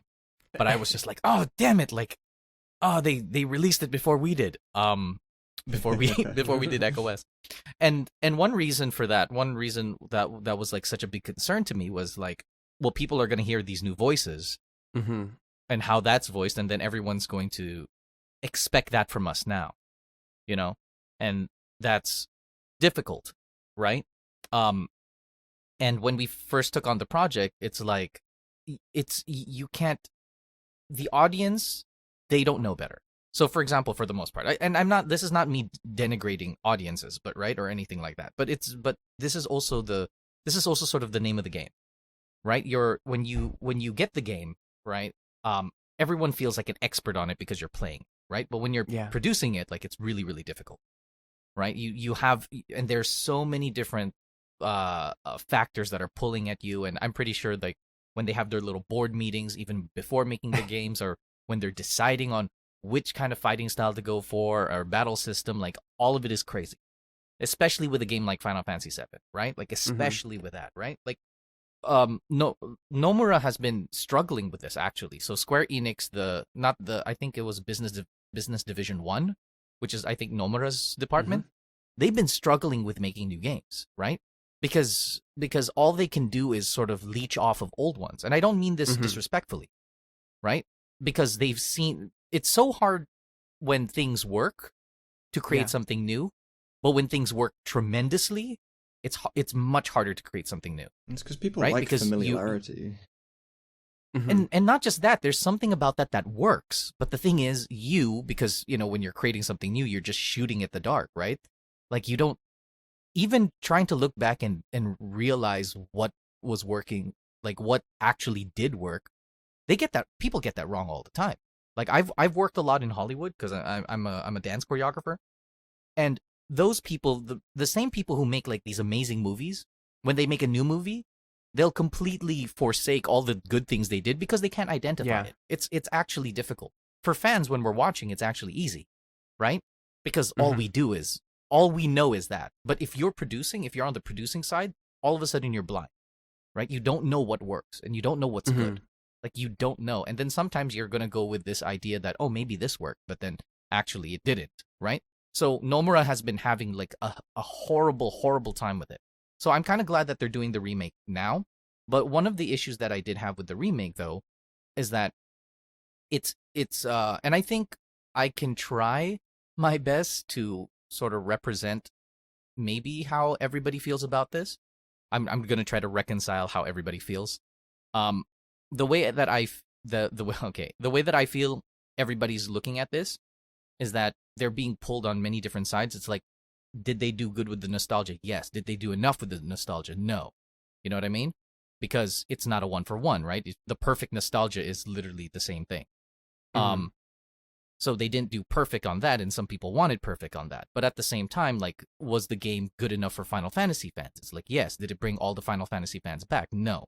Why? Because there's some aspects of it that don't feel like very Final Fantasy, right? Which, again, this is all artistic sort of stuff. Now, I think one of the biggest problems is that when all is said and done, this is, I think, how a lot of people feel. I don't know how you guys feel, but a lot of people felt like in the end of it, people who are sort of weary about all the nostalgia stuff, they sort of look at it and go, okay, but is it good by itself, right? And Final Fantasy was always, I think that was one of the things that was great about Final Fantasy, is that every Final Fantasy was sort of, in the end of it, was always on its own, right? So when you first played 8, you were like comparing it to 7, but then after a while, you're just like, you remember 8 as 8, if that makes sense. It does, yeah. I don't. Yeah, right. And then all of a sudden, your judgment starts, your criteria starts becoming about, oh well, how was 8, according to 8, and then you think, oh well, blah, right? So And I feel like Final Fantasy VII Remake is sort of the same thing. People are, and in many cases it's worse because it's not a 8 go like before 7 preceding 7, right? It's a 7 preceding 7. So when they look at any time, if I'm not making sense, just stop me, okay? I tend to ramble when it comes to anything Final Fantasy. You pick the wrong person, or the right person. I don't know. Depends. But yeah. So the problem I think that people are like, I think I'm having too with the remake is that we've had enough time, and I know this is so stupid because it hasn't even been a year. But now a lot of people are thinking, or the way I feel. Sorry, I'm gonna talk for myself right now. Is that was it good on its own? Right? And there are some story elements that just don't feel good on its own. You know, yeah. So that's pretty much how I felt about it. Like, because I'm trying not to spoil. But, well, you can. We spoiled the crap out of the whole game and the original in earlier episodes, so if anyone doesn't want to be spoiled, well, skip ahead or something. Buy the game. Go buy the game, play it, and then continue listening. Yeah. It's almost been a year since it's been out. Like, what are you guys doing? Come on. Now you can spoil it. At least once, right? Now I can spoil. Okay. All right. So, for example, for people who played Final Fantasy, so again, with people who are sort of sticking to the nostalgia, right? A lot of them were like, "Why is Sephiroth shown so early?" Yeah. It's like, well, was one of the main contentions. Well, it's a main contention for somebody who's played the game. Yeah, true. Right. But for somebody who's not, see, that's difficult because the thing is, like, one thing that I know sounds like a jump, but one thing that Frozen did really badly was that when it came to their antagonist, they didn't really identify the antagonist, so we don't really. So when the antagonist shows up, like, or does his main like bad guy thing, we don't care. We're just like, oh well, what? Like, who's this fool, right? and it's the same with Sephiroth, right? It's for Final Fantasy VII, the game, the OG game, you had the whole game to sort of figure him out. Yeah. And here they're trying to, again, it's with these, because they're taking on sort of a cinematic beat to it. So they're just like, well, we need people to feel a certain way whenever they see Sephiroth. And it's like, well, we can't have that moment if we don't do these things first. So we need to show him first. We need to keep teasing him, right? So at the same time, a lot of people are like, oh my God, it's fan service. It's no, it's actually film stuff, right? You can't, if you don't do these things and then he shows up in the end and you fight him, you don't feel anything later, right? He just feels like, it's like, you know that boss, the 100 Gunner, right? Yeah. Mm-hmm. I think in this one he's called the Arsenal or something, right? When you fight him, you don't feel a certain way, right? There's nothing you feel about it, like, because he just shows up and it's a boss and you fight him, right? No matter how cool he is and his music like literally slaps, right? You don't feel anything because you're not really supposed to. But then when you get somebody like Sephiroth, like they want this punch, they want this sort of gut punch with, right? It's sort of like how it is. And now when you're doing Final Fantasy anything now, or when you're doing any sort of game now, you have to play it like you're playing a movie. Like, you can't do it any other way. The medium is unforgiving in that sense. Like, you have to do it that way. It's kind of like with like the final boss in FF9. You didn't know it existed until it was in front of your face. Exactly. Yeah. Well, yeah, and then now you feel like, oh well, who's the bad guy? You know what I mean? Like, you can't feel it. Imagine in Dissidia if they put that guy instead of Kuja. This is me. Do you know how robbed people would feel? People would be like, who's this guy? Yeah. You know? I find it very interesting to think that, like, obviously it's different for all four of us because we played the game and we went into the remake knowing FF7. But I sit and think, like, if somebody played that game, and there will be thousands of them, people that played FF7 Remake without knowing anything about the original FF7, and then they get to the credits, and, like, the movie plays, and Zack appears, and every one of us is like, oh my God, it's Zack.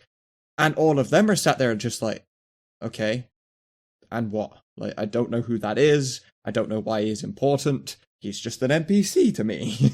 However, it's still better than the Kate Sith or Catchy cameo appearance. this was just for those who never Yeah. played the original. Was just, what is this cat doing here in this emotional event? What is this?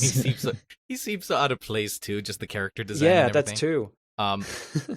Yeah, but I think what they're doing with him is sort of the same thing that they were trying to do with Sephiroth. Like they need to make him significant somehow, and I'm glad that they did it with him, because I think he's the least loved character from the original. Mm-hmm. Yeah, but like going like from what Tsuna was saying, so my girlfriend watched me play the game. Well, and she doesn't know anything Final Fantasy VII, right? She just knows like a couple of things, like Cloud is the way he is. Sephiroth has really nice hair. Tifa has big boobs, stuff like that, right? The basics, Nice details. right? Like the Google stuff, Yeah. right? Yeah, and when she was watching it, and the thing was, this is how I know too that it was really working, right? So my girlfriend was really invested. She was like, oh my god, this is so great. And the thing that killed her was the ghost thing. So it's not just a fan thing. It's not just like, oh, us Final Fantasy fans were like, oh, we don't like this sort of retcon. To her, she's watching this and she's like, what are those? What is this? What's going on? And then the final boss happens, right? And she's like, that was cool, but what is going on? Like, what is this? Then all of a sudden she's lost, right? And I think for the most part that, because I've never heard anybody say, I don't like they added new stuff with Jesse. Like, I don't hear anybody say anything like that, remotely close to stuff like that, right? Because all of these new additions feel good, right? Like it would feel weird if you are fighting alongside these Avalanche members and get like no insight on them, or you want to hear more from them, right? Mm-hmm. I think that's how we feel about Roche, right? Which is, by the way, he's a friend of mine voiced him in the original, in the English cast, by the way. So Austin Lee Matthews is a. Oh right, I forgot the name. So, yeah. So yeah, he was part of our community, like our like fandom community, a long time ago. Nice. So a lot of them went pro. So I have like I think 3 friends who were in the remake, but he was the only person who had like a really big role. So so kudos to him. But yeah, it's like Roche comes out, he's really cool, all of that stuff, and then we get nothing, right? No payoff. So it feels it feels really bad, right? And I think the same thing happens with the ghosts. And the thing is, no matter how many times you show the ghost, they show them early and all that stuff, right? It's one of those forgive me, like Square, if you ever like watch this, but it's like the Nomura-isms, right? Because it feels like that's sort of like it's his sort of way to break the meta of the actual story, and he likes doing that. Like it's not just me. There's plenty of evidence of him doing this. Oh yeah, for sure, all over the place, right? Right. It started with 13, and remember, 13 was his first project by himself. So no Hironobu Sakaguchi, no anybody else. It was just him, right? Here in Final Fantasy VII Remake, he even has Kazushige. Anyway, but anyways, I'm sorry, I'm like geeking out. But the point is that like he's not. It's actually within his wheelhouse to do crazy stuff like this, right? And even for both audiences that are old. I shouldn't have said that. It makes us all sound old. That's fine. Nostalgic players, and then the newer ones, right? We are all sort of scratching our heads like, what the hell is going on? So I think, and I know, hopefully, they're using this to explain something else. But if they're using this just to wipe the timeline clean, which it might seem like they're trying to do, so that they have more freedom, they should have just done it anyways, right? Yeah, that's like, an argument I've heard a lot. To hell with what we think. I mean, honestly, at some degree, we want sort of Final Fantasy back. And what I mean by Final Fantasy back, we want them to... Because Nomura, when he first started the project, he did not really give a crap about what we thought. Yeah. When does he ever? And I think we sort of missed that. I feel like now he cares a little too much. I think that's the reason why they shifted to Yoshi P. So, yeah. So that's my sort of take on it. How did you guys like the acting? The acting. No, the acting I find it very, very good in most instances. Like they really brought the characters out, like the very essences of those. Like Cloud was still this stoic, I don't care mercenary. You also heard in his voice, but then when he emoted, you heard that too. When he was scared, when he had fun. And all the others, like Jesse was hilarious, and Wedge, Biggs, Barrett was phenomenal. Tifa was really sweet, and Aerith had this really nice, girly voice, but still the spunk. So I can't really say anything really bad. Maybe some NPCs, but yeah. Aerith swore once, and I was amazed. Yeah, it was incredible. That was a really great moment. That's true. Yeah. Oh wait, which one? I'm not some princess who needs to be coddled, and the ladder breaks. Shit. Yeah. Oh, that's right. Yeah. I was not expecting that. We did, we did that first on Still Thinking, by the way. But anyways, just kidding.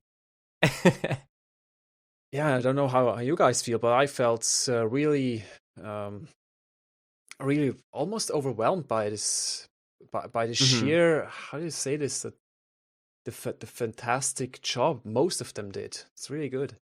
Did them justice. I think, honestly, out of everybody that was in that game, I think Johnny was probably the best voice actor. He was also the most veteran voice. It was Yuri Lowenthal, so he was like... He was good, possibly. That's true, yeah. You know. It could have just, like, a whole different variety of things could influence that, you know, based on skill or whatever, but it could be just the character you're given. Any of the other actors could have been given the character of Johnny, and they could have performed it just as well. But I feel like Johnny was just a really hyper interesting character to voice, and it stood out. For sure. Like, I loved the energy that Johnny gave off. Oh, can I piggyback off of that? Just really quick. It's like, it's funny that you mentioned that. I don't know if you and I ever spoke about this, but it's the thing about it was like, even for my girlfriend when we were watching it, when she was watching it and I was playing it, she was like, you know, and she hears me all the time, like always like ragging on acting and stuff, right? Because, you know, like I'm an internet weeb. So, it's what we do. But, yeah, so she's like, okay, all right. Oh, you know, and she was like, oh, you know, the acting's really good. Oh my God. And she was like very impressed with like the voice acting of, you know, like the main characters and everything. And then when Johnny appeared, then all of a sudden my girlfriend was like, oh, okay, now everybody kind of sounds less good because Johnny is just so phenomenal. Does that make sense? I don't know if that makes sense to you, because all of these a lot of the actors that they caught for the main characters are not actually voice actors, right? So most of them, like they're screen actors, right? Or streamers, or streamers or influencers or something, right? Yeah. So well, I mean, in fairness, Brianna White is like she's what we call sort of like your Hollywood actress, right? Maybe she's not super duper popular, but she's there. Like she do has acting? an agent. I don't remember. I remember she did some moderation stuff. Moderator. Well, the reason why she was able. Shows. The reason why she got the role, I think, in the first place was because her agents notified her of the audition. Right. Yeah, that's true. So, yeah. So, in other words, she has an agent, you know? Yeah, that's key fair. takeaway. Yeah, and, you know, she's really pretty, all of those kinds of things. Like, and, you know, she lives around here, so that's... I live around Hollywood, too, so it's like... that spells out a very sort of stereotype around here, right? Not a bad one. I'm just like, oh, you're an actor? Oh, I'm an actor, too. You know, everyone's like that. It's like like the person the person who's waiting tables and the person's eating there are all trying to like audition for the same role. Exactly. I don't know if I could trust anyone if I lived in a city full of actors. Yeah, that's a good I'd point. be questioning everything somebody has said to me. I'm like, oh, I wrote No. this book. Do you like it? And they're like, yeah, it was amazing. I'm like, you're probably lying to me. Yeah, for sure. It's funny too because it's funny you say that, because how acting works here is that there's so many actors here that there's so many, well, it's Hollywood, so there's so many acting roles that they don't actually get people who act. I don't know if that makes sense. It's like there are all these people who want to be certain things, and they're just like, we need a hick, you know? Like, they're not actually looking for people who can play hicks. They're actually looking for hicks like in Hollywood who want to audition. Does that make sense? Mm-hmm. Like, that's what they do. So they're actually like typecasting all the time. So a lot of people who are quote unquote actors are not actually acting all the time. They're just being themselves a little bit overdone. They're just being themselves. Yeah, and then hopefully the role that's meant for them will just show up out of nowhere, right? That's how it is. I mean, think about Morgan Freeman. Morgan Freeman is sort of the same person in every movie, right? Yeah, because exactly. you're not hiring Morgan Freeman to act, right? You're making the role so that Morgan Freeman can act it, right? Same So same with like Adam Sandler too. and that- Yeah. that's Adam it's Sandler. true. Well, Adam Sandler's different because he creates his own roles. You know, True. he's like, I want to act like a kid today, and then he'll make the role and then play it. That's so he's writes kind the of like whole me. movie. So he's kind of like me with voice acting. You know, no one wants to cast me, I'll cast myself. Mhm. But yeah, so it's funny that you say that because my girlfriend, that's her sentiment was actually like she loved all the voices. Because I was very critical of the fact that they didn't want to get like actual voice actors. I'm just a snob, just ignore me. But you know, because I'm just like, because there's this sort of thing that's going on in voice acting now for a lot of these big titles that what they do is they get really good looking people for it, regardless of their skill. And then they direct them into stardom. That makes sense. Like they spend more time in the studio with them just to make them sound like they're like the most legit thing ever. Which you know, funny enough, they become more legit because when you get that much direction and you're open to it, you become better anyways. And then the roles are made for you. So then all of a sudden you become a quote unquote a voice, and then people want that voice of yours. I'm not saying this with any spite, by the way. It's just sort of how it's working. What I am going to say in spite is they're going to be like, is like, oh my God, of course they're going to try to get like a handsome guy to play Cloud. Why can't they get an ugly guy who sounds great? You know what I mean? And I'm totally biased because I'm ugly, but so Don't say that. That's what that is. So just, you know, no, I need to admit this live on air or I'll never get over it. And my 2020 was Oh up. boy. But I've never seen you before, so I can't tell. Same. Like, I can't. hopefully I'm making myself sound uglier than I am. So when you see me, you're gonna be like, "Oh my God, this guy," and I'll be like, "Oh, you." Well, you're really bad at but, making you sound ugly. Oh, thank you. Really? I think my diction sucks. It sucks because I'm a voice actor. But yeah, so all of a sudden they started. My girlfriend was just like, "Oh man." She was thinking, oh my God, like Cody Christian did so good, and oh Brianna's so good, and oh my God, like they're actually really good, blah blah. And she's telling me like, oh my God, you've been worrying for nothing, and then Johnny comes out, and then she's like, oh, never mind, like I can hear it. It's like eating a $10 steak and then eating a $50 steak like later and being like, I thought the $10 steak was good, but now I've had this one. Yep. Yeah, and Yuri Lowenthal is like he is not like as far as quote unquote like voice actors in the industry are. He's been killing it. He was Peter Parker in Spider-Man. Oh. Yeah, the Spider-Man game that came out for PS4. I haven't played it, so really? I wouldn't know. Yeah, he was nominated for it too. Nice. So that's how good he is, and he's Johnny. Does this make sense? Like, do you see why I'm so upset? I'm just like, I see. Dude, they could have like Cloud could have been played by somebody like Johnny, like, or you know what I mean. Anyways, but you know what? In all fairness, like they did super good. Like I thought and not just credits to them, but credits to the voice direction too. A lot of the previous Final Fantasy titles didn't have as good of a voice direction. So I noticed that too. And I mean, like for example, some of the Dissidia games were just not very directed well. I think Mobius got little to no direction at all, which is funny because some voice actors sound great in Mobius because they didn't get any direction. Like I think, like it's so funny too because a lot of people who hated, and trust me, there are people. Trust me, I'm in the voice acting community. There are people who hate George Newbern as Sephiroth. There are people, yes, they exist. I know it's weird, right? As a fan, you're just like, wait, what? Yeah, I'm pretty sure. But there are people because they make him sound too. They make. In a sense, they sort of make Sephiroth sound very corny, right? But then all of a sudden, George Newbern sounds amazing in Mobius because nobody's directing it. Like, he's just like, well, I can just do what I want. And they're like, yeah. And then he's like, oh, then he sounds great. And then the opposite happens with Steve Burton, right? Like in Mobius, because it's Steve Burton there. And he's like, oh, I'm not getting any direction. Okay, then he sounds horrible. So it's a thing like that. So sometimes directors can actually make you sound like crap. So if Echo S sounds like crap, that's my fault. Okay? We all blame you. Heard it. You heard it. It's not mine. Oh my God. Yes, it's my fault. I'm It's just my fault. That's the reason. It's the real reason why Tsuna Yeah, I'm just the coding like, guy. I need a Oh fall my guy. god. I need a fall guy. But if it turns out great, then it's all me, baby. So.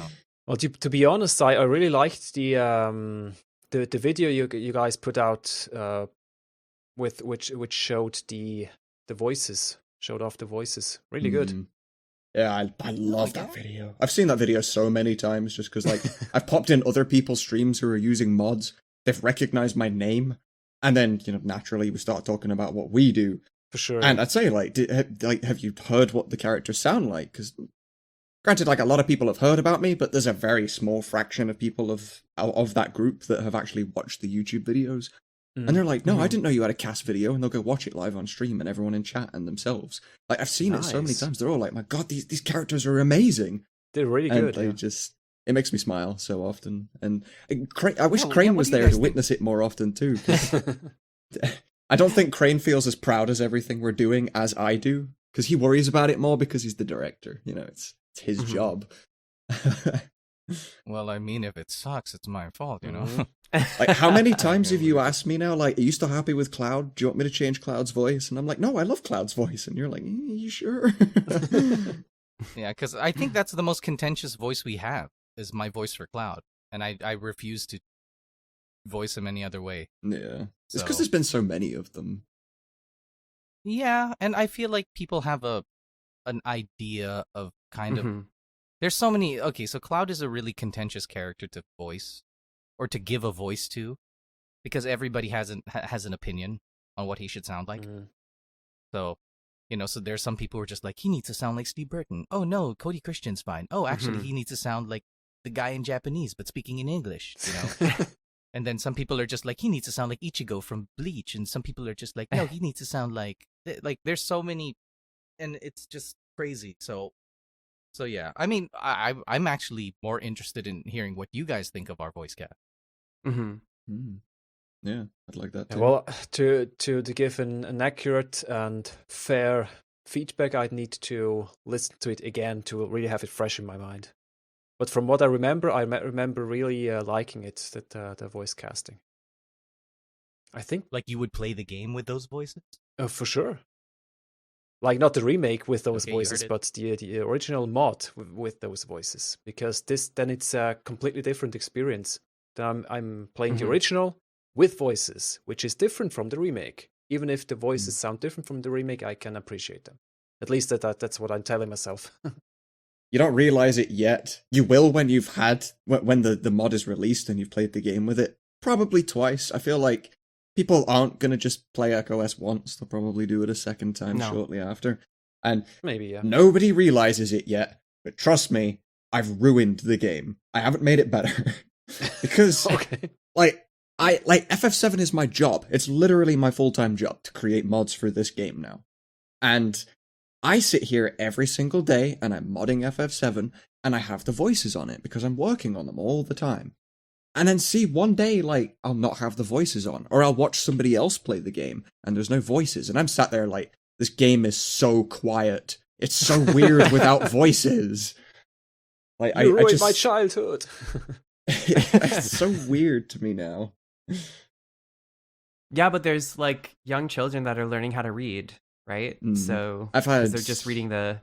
Yeah, I've had quite a few people actually, like definitely way up in the double digits. I've had people say that they've got like dyslexia, or people genuinely just have trouble reading, and they've said like, I can't wait for your mod to come out because I really do struggle to read through these games. And one person, I don't know how this works, but one person appeared in our Discord one day, and he was legitimately blind.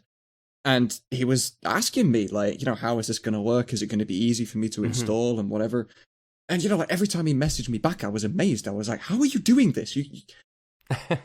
I can only assume he's got voice commands for everything. But yeah, voice commands and then a blind keyboard, yeah. And he specifically Or he could live in Hollywood. Maybe. I'm just kidding. And he specifically asked me too. He was like, do you take requests for mod ideas and stuff? And I was like, yeah, I guess. It depends how long it would take me. Like, I've been commissioned to do mods in the past, and, you know, I'm down to do anything, really, if I can do it. And he wanted me to add in something where whenever you got to a boundary, like the walk mesh, obviously games back then worked different to games now. Like FF7 is not actually 3D. You're just walking on a few invisible triangles that match the background as good as it can. And he wanted me to do it, so whenever you got to the edge of the walk mesh, it would beep. It kind of like, you think like a metal detector. The closer to the metal you are, the faster the beeping is. He wanted me to do something like that, but towards the edge of the map. And I was like, as amazing as that would be for people, it is way out of my league. But it really got me thinking, like, there are so many different types of people that would like to play this game and have something not allowing them to do that. And from that point on, whenever somebody said to me, like, I'm really glad you're doing this because of this reason, it started hitting me way harder than it did before.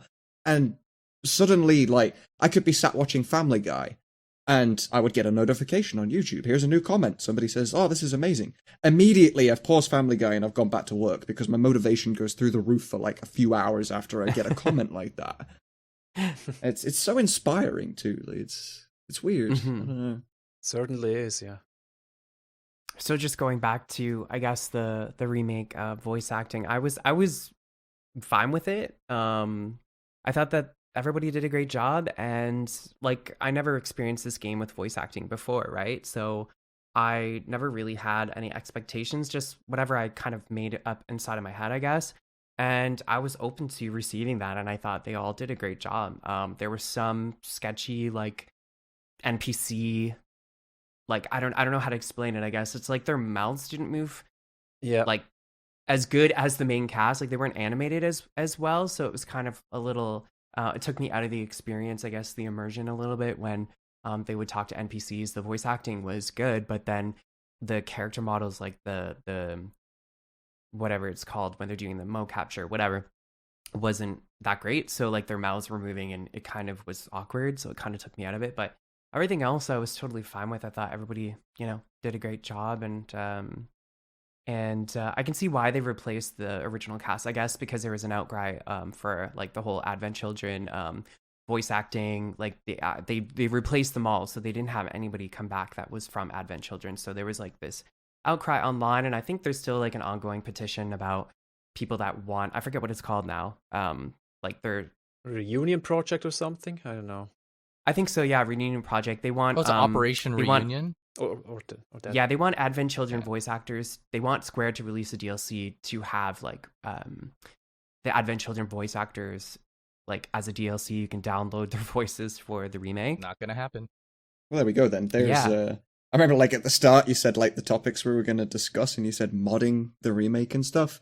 There's our idea. If Square never does it, I'll send out a few emails. We'll see what we can do, Yeah, exactly. And that was kind of bringing me to my next thing. So I didn't know if you guys were actually thinking about something like that. Like you might end up redoing the voice acting for remake, or what kind of mods you kind of have like in mind for the remake once it releases on PC. And I know that it's like created with obviously a completely different system and engine and everything like that. So I just didn't know if you had any ideas for anything right now. Probably not, honestly. I think some of it might even be easier, because like I've modded, like I've seen mods for newer games, and a lot of the times they're like, for example, the voice files are literally voice files in a folder. Yeah, and you replace those with the same name, and there you go. So maybe replacing the voices might even be easy. I actually, one thing I want people to do for the remake, mod wise, I know this sounds weird, but hear me out, is I want there to be a mod where you can actually remove the interface. Yes. Okay.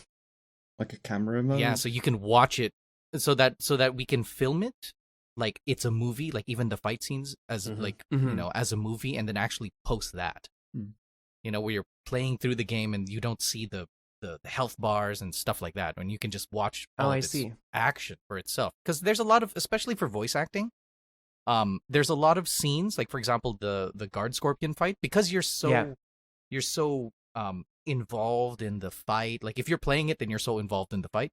But if you're watching it, you're so involved with everything that's on screen that when they're talking or when little things are happening, like you tend to ignore those things. Like even in the guard scorpion fight, there's so many things that are happening, even visually, that that completely goes over people's heads because there's so many, like the user interfaces there, all of that. Even the cutscenes for some of the fights, like when you're fighting, even when you're fighting Sephiroth, you know, like there's so many cool moments, but then you have that, but you have your health bar and your status like on the lower right, and then your commands on the lower left. And if you don't turn on the tutorial, like all the buttons and their commands are on the upper left, and sometimes it kind of kills it, even when it's like cutscene worthy to me. So like I think that would be my request, is if anybody's out there listening to this, if it does come out, like please just remove the interface. I know it's gonna be like a hassle to play, but I think I'm nerdy enough to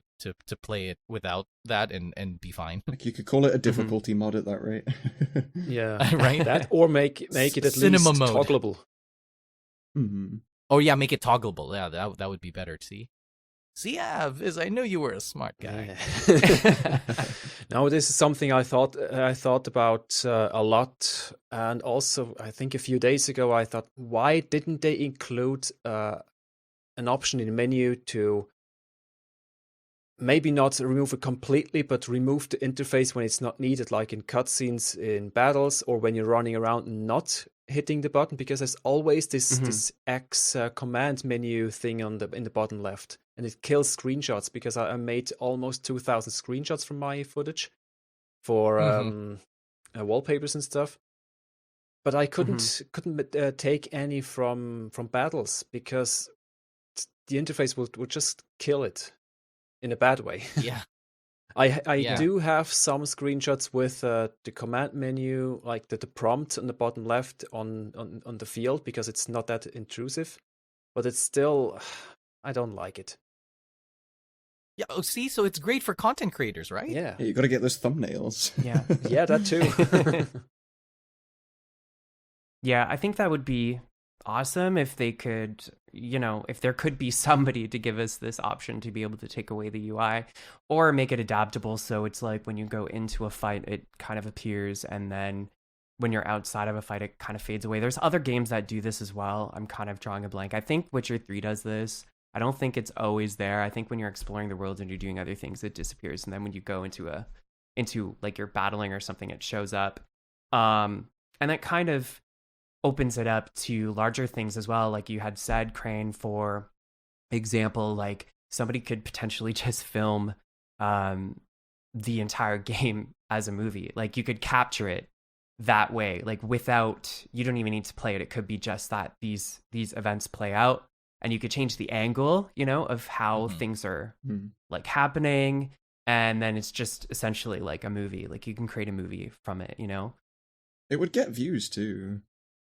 I think so too. Yeah, absolutely. There's a lot of people that don't like playing games. Like, for example, my partner Mary, she doesn't like games at all, but she was in love with Crisis Core because we sat and watched a 6-hour movie edition on YouTube where she just got all the story and got rid of all the fluff. Yeah, absolutely, for sure. Yep, and all the people out there as well that watch Twitch streamers, so some people they play the game, but then some people don't. They just want to watch Twitch streamers, play through this game because they might not ever like buy the game or have time to play through it, or they're watching Let's Plays on YouTube or something like that. So there are people out there, I think, that would enjoy like having this option. Yeah, right? A lot of people, yeah. I'm super excited to see what people are going to come up with, essentially when the PC version comes out and the modding community, gets together. I'm excited to see what kind of things people are going to create. I know what the I'm first actually mod scared would be. what people are gonna do with the modding. Yeah. Oh, absolutely. Oh, yeah. Of course. I'm so scared. Right? Every time I'm just like, oh my god, there's modding, and then like a second after, I'm just like, oh my god, there's modding. I know full well what the first two mods are going to be, because one mod already exists, which is playable Red 13. Yeah. Like playable with Oh, you and I were not thinking the same thing. Good job. No, okay. I was thinking about Tifa something, you know. Okay, now you and I, we're thinking the same but, thing. Yeah, there will be model swaps for the dresses to be the characters permanently. Oh my god. Yeah, Cloud in a dress. You'll see like a against near Sephiroth. automata. Like, why is it? I always see that. Like, I always see the mods for near, right? Like, I just see the mods, and it's like you can see she's walking up a ladder, and I'm like, oh, really? Like, really? I don't know. Anyway, people are into what they're into, right? Have you guys played it? Have you played Nier Automata? Yes. I have played it, yes. Okay. But I didn't install any mods or anything. But okay, but I just wanted to bring up that I thought it was really funny, and it's very Yoko Taro. Oh, the trophy, yeah. No, but you know, whenever when you're playing 2B and you try to look up her skirt, she actually like kicks the camera or something. She actually like shoos you away. Yeah, and if you do that 10 times, you get the trophy, I think. Oh yeah. Oh my god. Yeah. Yoko Taro, he's too meta, man. He's too meta. Also, isn't there a self-destruct option which blows away most of her clothes or something? I think I heard about that. Yeah, you can blow yourself up and deal a lot of damage, but then you're like on at minimal health and need to heal again. But then actually most of her clothes are gone, like the skirt is gone. Oh yeah, my girlfriend will love that. I think you can do the same with 9S, but it's not quite the same. Mm-hmm. Oh, of course, no, but 9S actually looks like he's 9. Yeah, true. Yes, but yeah, going back to the mods, I think again, I'm scared about it. I also know the first thing that people are going to do is rip the hell out of it, right? Mm-hmm. For sure. Now that it's on, I mean, people have already ripped it, but I'm pretty sure with PC, everyone's going to be like, ripping everything, right? And Square, this is not us like promoting it. We are just saying a fact. Yeah. That this is a warning. That this will happen, right? Like you cannot do anything to stop it. It is inevitable, as Thanos once said. Yep. But yeah, and I'm just interested to see like what kind of what people are going to do with that, and if Square's going to be open to it at all. Because if it goes out on Steam, you know that the way that Steam works, especially if one of the games is quote unquote you can have the quote unquote Steam Workshop, then it's almost like it's pretty much like Square saying it's fair game. Like they're saying, come mod the game. Like they're actually saying that. So I don't know if that's kind of like the direction they're going, because that's what they were with 15. Yeah, like Square Enix I hope was literally so. Yeah, they were literally telling everybody, hey, mod the crap out of this. It gives it more life. Like, its survivability is 10 times longer if people are messing around with it and changing it. Yeah, I think that's also the reason why they don't get rid of modding communities either. Yeah, like, you know how many more people will have either bought or replayed the original FF7 because of mods like New Threat? Oh, New Threat. It's ridiculous. Or Echo S. Yeah. You know? Yeah. People will probably just like actually make a 1-to-1 remake. Like they'll just change everything so that the game actually ends up just being like what it was in the original up until that point, right? So take Sephiroth out of those scenes. Like that doesn't happen. Like I don't even know if that you can even do those things, but I'm sure people will probably try, right? And then you can replay it and those people get what they always wanted, right? Just what do they call that? Open source? That's what that's called, right? When you put up a program and it's pretty much up for everybody to mess with. It's called open source, right? Yeah. Yeah, so they're just like, okay, here, open source Final Fantasy VII Remake, make it to the way you want. FF7 Minecraft, you know? Yep. You were talking earlier about like people redubbing it, and if I'm not mistaken, there was a conversation I had with Crane at some point, and I think you told me that they had an AI system in there that did the mouth movements to just match the voices, which is why, like, you know, most games, if they have it in English, they have it in Japanese and all these other languages, the lip flaps only ever match Japanese, but the remake matches all of them because this AI is able to distinguish the voices and whatnot. I kind of wonder... Which also looks horrible sometimes. Yeah. I kind of wonder that if people do redub the game and they replace the voice files, will the AI work with that so that the actors don't have to try and match the voice flaps? The voice flaps will physically change to match the characters. So they could redub the story. They could make an abridged version and it would just work. No. Hopefully. I mean, if what's in place really is an AI, but the problem with AI is that AI is actually internet based, right? So usually, yeah. So that's what it is. Like, I don't think there's such a thing as an AI that works by itself without a server. I also doubt that it's actually in-game real time. That they kind of pre-rendered, so to speak, the lip flaps with this AI, just fed it with the lines, and they had the animation data. Yeah, and it's actually pre-rendered. Yeah. It's not like pro-rendered. Like, it's not rendering as the thing is happening. Under the same logic, again, I think you were telling me that the voice files themselves aren't edited to be environmental, but the game's environment has effects built into it that says if a voice file is played in this area, edit it to sound this way. Like if you're in the elevator, which is a metal box, it will alter your voice to sound like you're in a metal box. Instead of pre-editing it like we always used to do. So that would save people that were going to dub, they don't have to be master editors anymore. Yeah, exactly. Yeah. And I mean, it would be nice to find out if that's what is in fact going on, right? Because that would be kind of cool. That means that again, if people are editing or whatever, then that would be the case. My guess is that when they're making sounds fit the environment, it only works for things that are outside of cutscenes, because I think cutscenes are usually pre-rendered. So yeah, because the reason why I believe this is because if you watch the same exact cutscene in Japanese and the exact same cutscene in English, their times don't match. I don't know if that makes any sense to you guys. Like, I do remember though that Barrett's voice actor John Eric Bentley said that they did have to match the length of each line, so they couldn't be off by, I don't know, maybe 1 or 2 tenths of a second or something. I don't know. I think there was still something going on there with the length.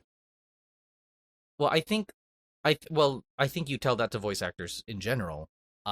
But the lengths of the scene, I know this because I tried to so what I did was I fan dubbed the scene in English, and then I downloaded a clip in Japanese, and then I just changed the, obviously, because you remove all the sound anyway, and the scenes did end up longer or shorter depending on the dub, right? So in other words, what that entails is that these scenes are actually pre-rendered, like the cutscenes are pre-rendered to the language, so it's not actually changing them in time. So yeah, that's my take on it, at least. So some scenes are a bit longer, a lot of times the English dub is a lot faster. Oh, a lot slower than the Japanese dub. The Japanese dub usually is really quick. So yeah, I mean, but if we can find out, even if we're just able to find out like how that's done, I think that's already sort of invaluable. I don't know who it's invaluable to, but to me it is. Like, I think that's really cool to know just how they're like going about these stuff. For sure, yeah. You also mentioned the effects, ambient effects, like reverb or like different texture of the voice clips. I think this is all done in real time, because there in Sector 5 there's this kind of a pipe you can go through in the east, I think. Like when you go past the elderly home, and you can go through this pipe-like area, and when you're standing inside and children are there and someone talks to you, or Cloud says something or something, then it does sound like you're in a pipe, and I don't think you can do this with like pre-rendered sound clips. But the sound clips actually have to be mastered in the game engine itself. Yeah, well, that's for things outside of cutscenes. Yeah, So, yeah, for sure. Like what? Yeah. So things. So yeah, I think that's been sort of the technology for a while now. Ever since they did sound coming from camera, because they do this thing. So when all of a sudden when they went into 3D. So if you look at games like I don't know, FF10, right? Mm-hmm. Prior to the remaster. This is actually one of the new features of the remastered FF10 that people obviously a lot of people didn't notice because it's sound, right? But if you watch FF10, you will notice that no matter where the camera is, the sound, the voices of the characters will always be static. Like it'll always be in one place, right? But nowadays, like that's just not industry standard. Industry standard nowadays, especially if you have a 3D moving camera, is that the sounds will be specific to the camera. It's spatial aware. So spatially aware. Yeah. So if the character is like on your right, then you'll hear it. But then if the character is still talking and you're panning your own camera, then it'll do that. And I think the reason, and I mean, that sounds cool and all, but it's just not ideal for sound, right? Ideal for sound is pre-render, right? Because that's really how you mix everything like perfectly, right? So I think for cutscenes, it's most likely going to be pre-rendered. That's my guess about it. Like the actual story cutscene, not those with side quests where the camera is pretty static. I think that's everything in game, in engine. Yeah, anything that the camera is moving is mastered on the spot. Yeah, so that was a long segment on I think it'll be interesting to see where developers can take this as well with the I guess the new sound card in the PS5. It kind of has this spatial sound. Like I don't have a PS5, unfortunately. I haven't been able to get one yet, so I haven't been able to kind of experience this whole new sound/sound card thing, whatever is happening. But I think it'll be interesting to see what developers can do going forward in order to, I guess, change it so it sounds more immersive and like where the voices are coming from and that sort of thing. From my knowledge, I think it's more advanced, so you'll be able to do more things with it to kind of like take advantage of this new power, I guess, from the sound card. And I guess we'll see, where it goes once the I guess the next part of the remake, if it comes out for PS5 and it's like in a PS5 developed game, do you know what I mean? And then they have to change. I mean, obviously they're still going to support the PS4, I think, with the next part, but we'll see. I'm excited to see where they kind of take this like into the future especially for sound and sound engineering and everything. I think they're putting it on Oculus, right? Are they? You think they are? Probably. Maybe not the whole game, but maybe certain segments, or because I think that was part of the tease. Remember when what's his name? Not Nomura, Kazushige or something. Yeah. Remember when they were talking about it? You and I watched this, Tsuna, on the concert. Right.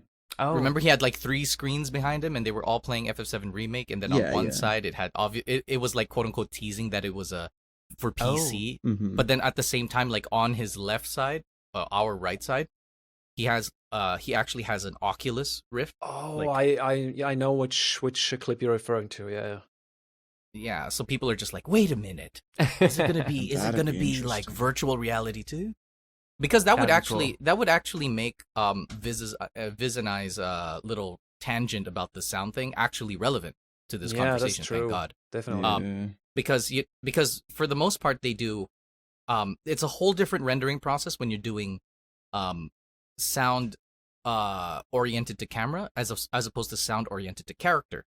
The thing is, when you do Oculus Rift, you're working that way, where now the character has to have like a 3D spatial like sound awareness, and that's a whole different monster.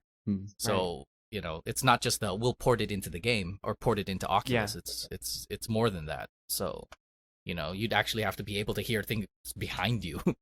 One game that did the like spatial awareness audio perfectly was Hellblade: Senua's Sacrifice. I was about to say that, yeah. Oh, it was so good. This like is the voices in her perfect, head were just moving around your headset permanently, and Nice. It was like ASMR. it was incredible. I haven't played that game yet. You should. But Yeah, very it's worth it. awesome. I don't play anything not Final Fantasy. Sorry, boys. I'm usually the same. They stopped Breath of Fire, so I have nothing else to play. All right. That's a bummer. Right. I know. They should bring it back. Yeah. Looking at you, Capcom. At least they're doing still doing Resident Evil. Oh yeah. I mean, they need some titles to keep them afloat. I mean, Square Enix was about to be in that boat too, right? Are you guys aware about like their like they were close to like the business creative business unit 1 was like bankrupt. Didn't 14 like save Nomura's them? branch was 14 saved them super hard. Yeah, I just read that I guess the success of 7 Remake as well helped to counteract the financial loss that was from the Avengers. Oh yeah. Yeah, that's so they did so well for Remake, and they're like, yeah, but then they're like, so it's like took away all of that. Do you know what I mean? Like the success they had from Remake to that's it kind of sucks. That kind of subsidized the other project, yeah. Yeah, like they would have been further like better off without doing Avengers.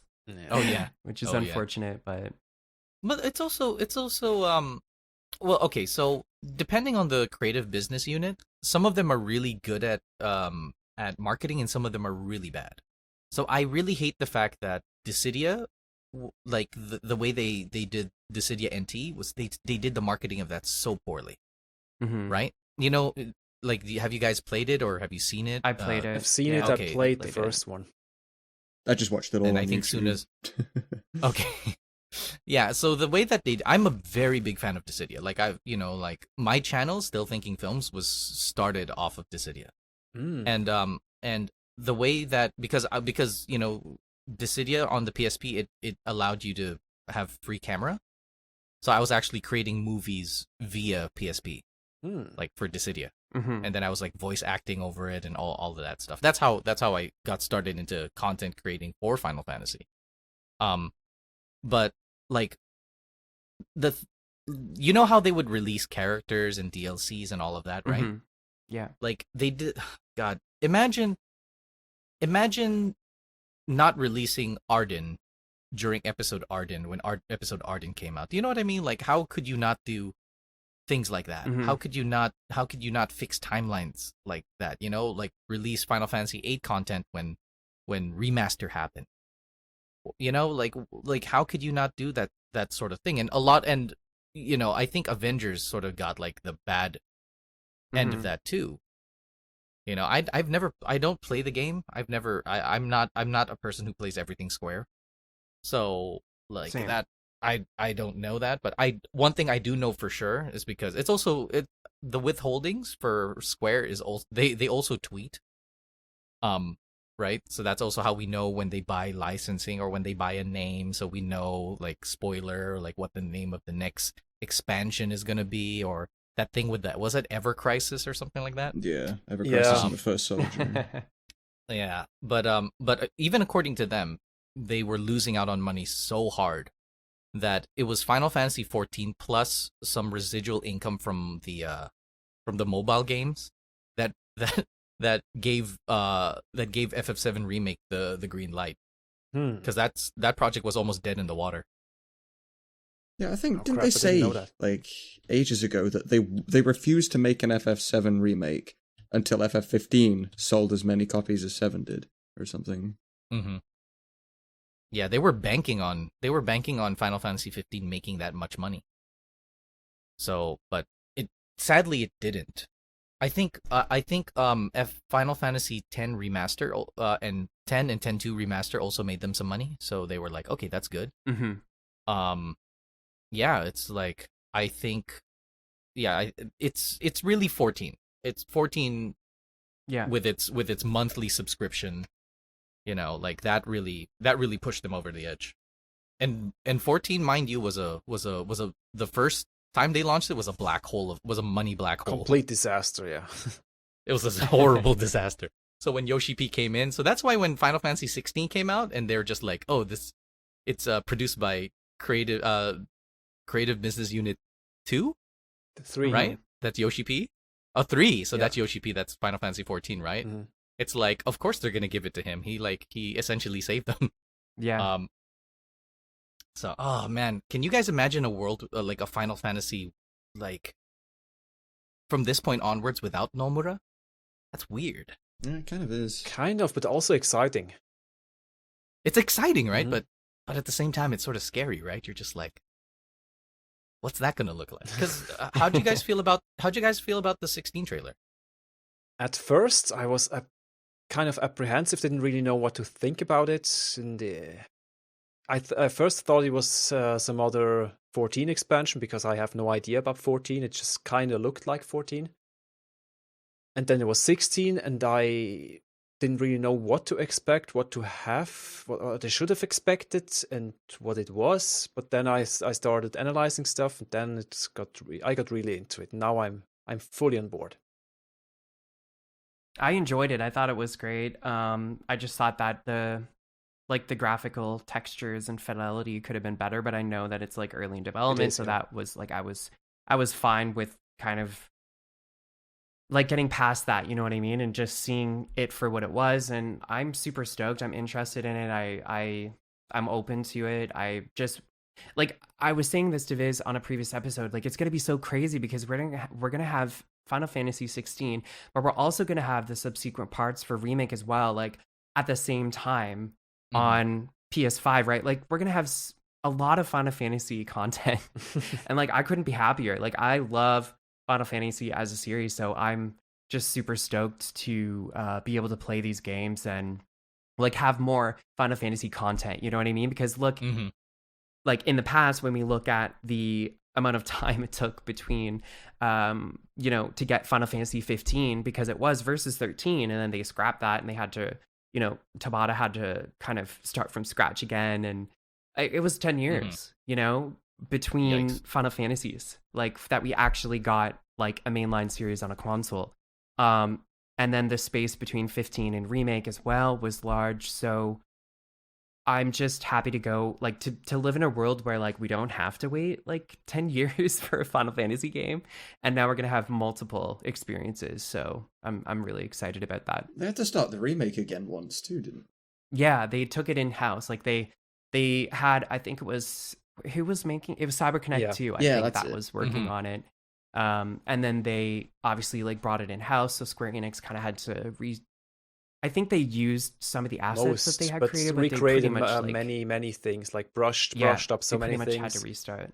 Yeah, except not the door textures. Except just not the low res door textures and other things, which I hope they're going to be like able to fix that in the PS5 release, and also when it comes to PC as well. And if not, some modder out there is going to be able to fix it. So. Well, here's some nice information for you.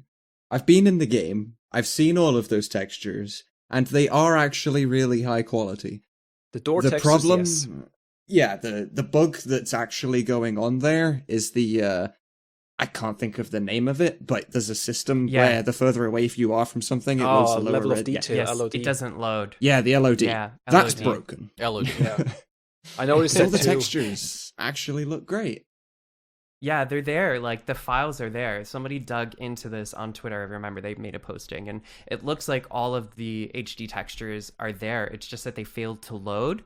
But I think it's kind of like, we don't know if it's a bug with the system or if it's the fact that Square Enix decided that like it was giving it made some kind of an issue with frame rate issue or frame rate, like the drops in frames or something, so that they just basically like turned it off, and because they wanted like a solid 30 FPS, which it doesn't dip like ever. Like it's at a steady 30 the entire time. Like, there are a few most instances, but mostly it's steady. Yeah, it's pretty solid. So Anyway, I guess we'll see what happens when the game releases on PS5, Xbox Series X, and potentially PC. But I hope that they do go back and fix those things. And if not, like I said, we'll see some modder somewhere is gonna do like HD texture pack for the doors, like just the doors. Like we'll see these extravagant door and who knows, maybe textures. Maybe they capped it on the consoles, knowing that like Yeah. a PC version would come out a year after, and they'd be like, you know Probably. what, we could sell the PC version better if the console one looks worse. Yeah. Yeah. Hey, look, we fixed the doors. Pay up. Yeah. Also, schedule-wise, I think that's most important. I know a lot of people were giving Final Fantasy 15 a lot of crap, but Final Fantasy 15 was pushing it. Like they were pushing it way too much. Like I'm sure Tabata and all of them were just like, hey, like, no, we want to finish this. We need to finish this. And then everybody else, like, because the company was like dipping in profits, they were just like, Exactly. You need to release this now, or else we're not going to make timelines.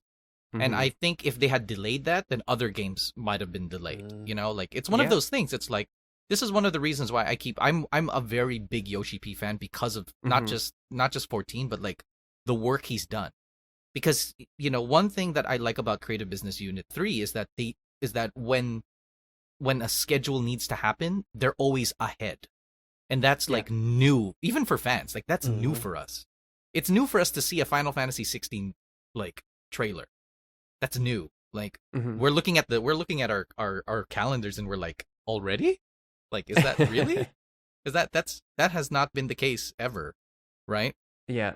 And I think that was I think a lot of the times that they're just going with whatever works. It's like the lesser of two evils. It's like, okay, well, instead of having the frame rate drop, let's just let some of these textures look like crap, right? I mean, exactly. Look at 15. The load times for 15 are horrible, right? Yeah. Like I can literally eat lunch, like, and then come back, and then it will be. But because they're trying to render everything, and they have, and it's horrible. And I think they were trying to learn from that, where it's like, we'll sacrifice some of this just so that people cannot be waiting forever. Yeah. So the biggest load time is between chapters, right? Yeah. Like or when you load the game. Or when you load the game, yeah. So I mean, yeah. It's a lot of business stuff, but and obviously I think I don't think for fans too. I think it shouldn't be lost on us to consider those things too. So I mean, I think the worst thing to ever expect from Square is the death of their products. Like I would rather have low quality doors than not have a game at all. For sure. Yeah. I agree. And it came at the right time too. I think they pushed it out at the right time. They're just like, especially with COVID, they're just like, everyone's home. You need to release this game now. Yeah, I totally agree with you. People need something to perk them up. I'd be very interested to know what the original delay was about, because they had it scheduled for a release in like February or something, and then delayed it to March. That's 3rd of March. Was it? Yeah. Yeah, March 3rd. So they delayed it by a month and a bit, April 10th. Oh, that was it. Yeah. I'd be very curious to know what that delay was for. The delay, I don't think was in game. I think all of it was outside. I think the delay was shipping and stuff. Possibly because during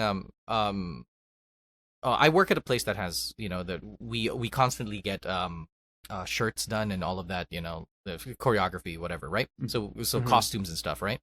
So some places that actually ship, like during COVID, actually just like closed all their contracts.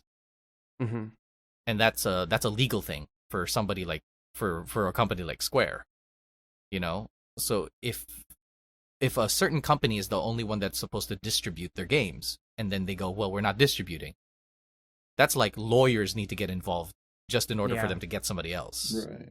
It's so funny too, because I'm not sure if you guys are aware of this or if your audience is aware of this, but just because it's Square Enix, depending on the department, they don't own the rights to other Square Enix stuff. So, for example, when Final Fantasy VII Remake came out, a lot of people on 14 were just like, are we going to get like Final Fantasy VII related stuff? And then the thing is, the department of Final Fantasy VII said, no, even though they all belong to Square. Yeah. So they're just like, no, you can't do this. And then the whole thing with the voice acting too, it's like, this was a big contention. They're just like, why can't Smash have English voices? And it's like, because the department said no. Even though a department in the same company is like, yes, can they? And then the other department's like, no. It's like asking a neighbor because they own the rights. A cup of sugar. Yeah. Pretty much, but everyone's grouchy. You know what I mean? But everybody borrowed each other's lawnmowers and everybody broke it in some way, so everyone's skeptical. But that's kind of how it is, especially with Final Fantasy VII. If you notice other Final Fantasy titles, like if you notice anything owned by Sakaguchi, is like, yeah, go use it. Oh, you want to use Warrior of Light again? Go ahead. Oh, you want to use Furion? Go ahead. You know, oh, you want to use Onion Knight? Go ahead. You know, but when it comes to a lot of the Nomura stuff, like a lot of it is sort of like no can do, especially with 7 stuff, with FF7. Like they're very particular about that. They're very, very, very particular. It's their little moneymaker. You know? Yeah. So yeah, Final Fantasy VII's been making money since its birth. You know? Yeah. Yeah, it's just crazy to think that sometimes, huh?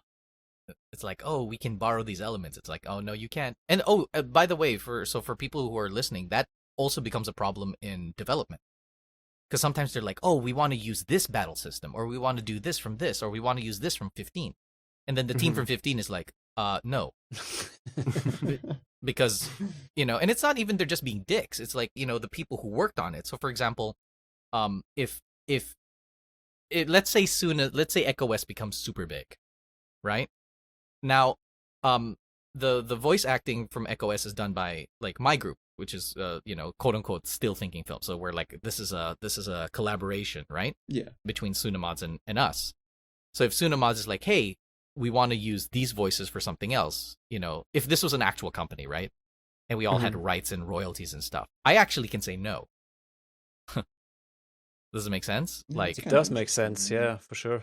Yeah, and he can't just use it because, you know, like I worked on the project too, so it's kind of like that, you know, like and to buy, and if he wants to have all of that, he has to actually buy me out of the project or something, and that's kind of the messy stuff that happens. That's why I don't hate on Square sometimes when they do that, when they're just like, oh, but the battle system and why didn't they do this? It was in 15. They used it in 15. It's like, yeah, they used it in 15, and maybe the people, like the graphics company that worked on that, or the choreography, or the motion capture company that they had to partner with, said no. It's like, true. You know, so. Or there were so many people involved in the contract, like it just wasn't possible. And this is also what they were talking about when they released, Sephiroth and Smash as well. I remember, I think there was an interview with, oh my gosh, what's his name from Nintendo? Sakurai? I forget. Yes. So he had said that, like with 7, there's just so many different layers of like contracts and everything that it was like not possible to be able to do until now. So everybody made an agreement and they were able to bring Sephiroth to Smash.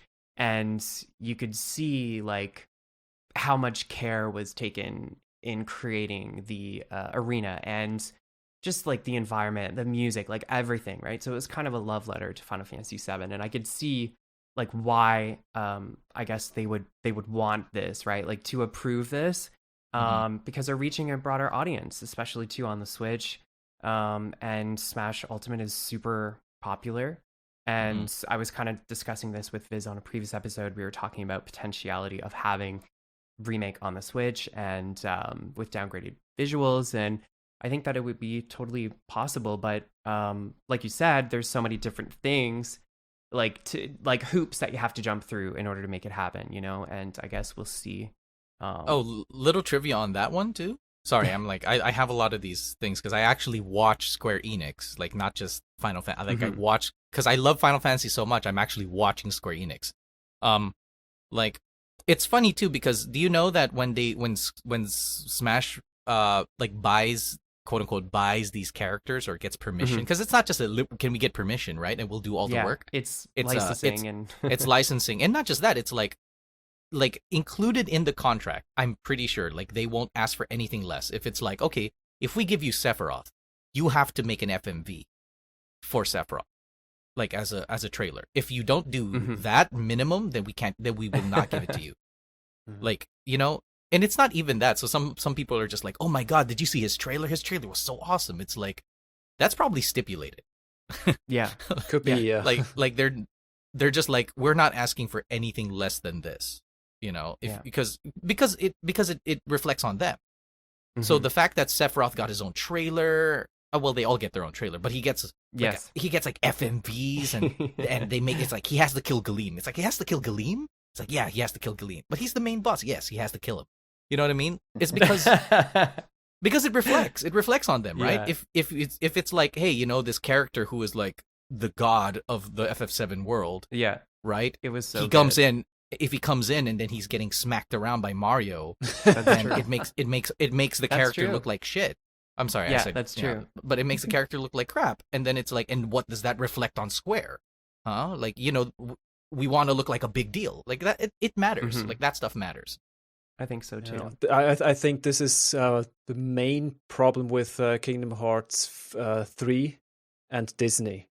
They had to tone down so many things, and I've heard that Frozen they had so many more plans for Frozen, which would have been really good, but they had to gut so many things because it would probably have either reflected badly on them or spoiled something for the next part, or they had to like completely sanitize their characters so they could still keep selling it the way they wanted to, and Disney is very particular about the characters and their image and stuff. That's it's and they can even go back on their own word. Like I think that might have been the case with the, you know, from Kingdom Hearts 1 to Kingdom Hearts 2. You know, because, you know, obviously think about that. They're just like, okay, you know what? We'll make Selphie and Tidus and Waka kids and Destiny items, right? And then come part 2, you know, Nomura can look at that and be like, oh, you know, our fans, the Final Fantasy fans, they didn't appreciate the fact that we did that to Tidus and Waka, you know? So we're just not going to do that again. So in the next one, we're just going to act like they never existed, right? And that's totally a thing. Like that's totally a thing.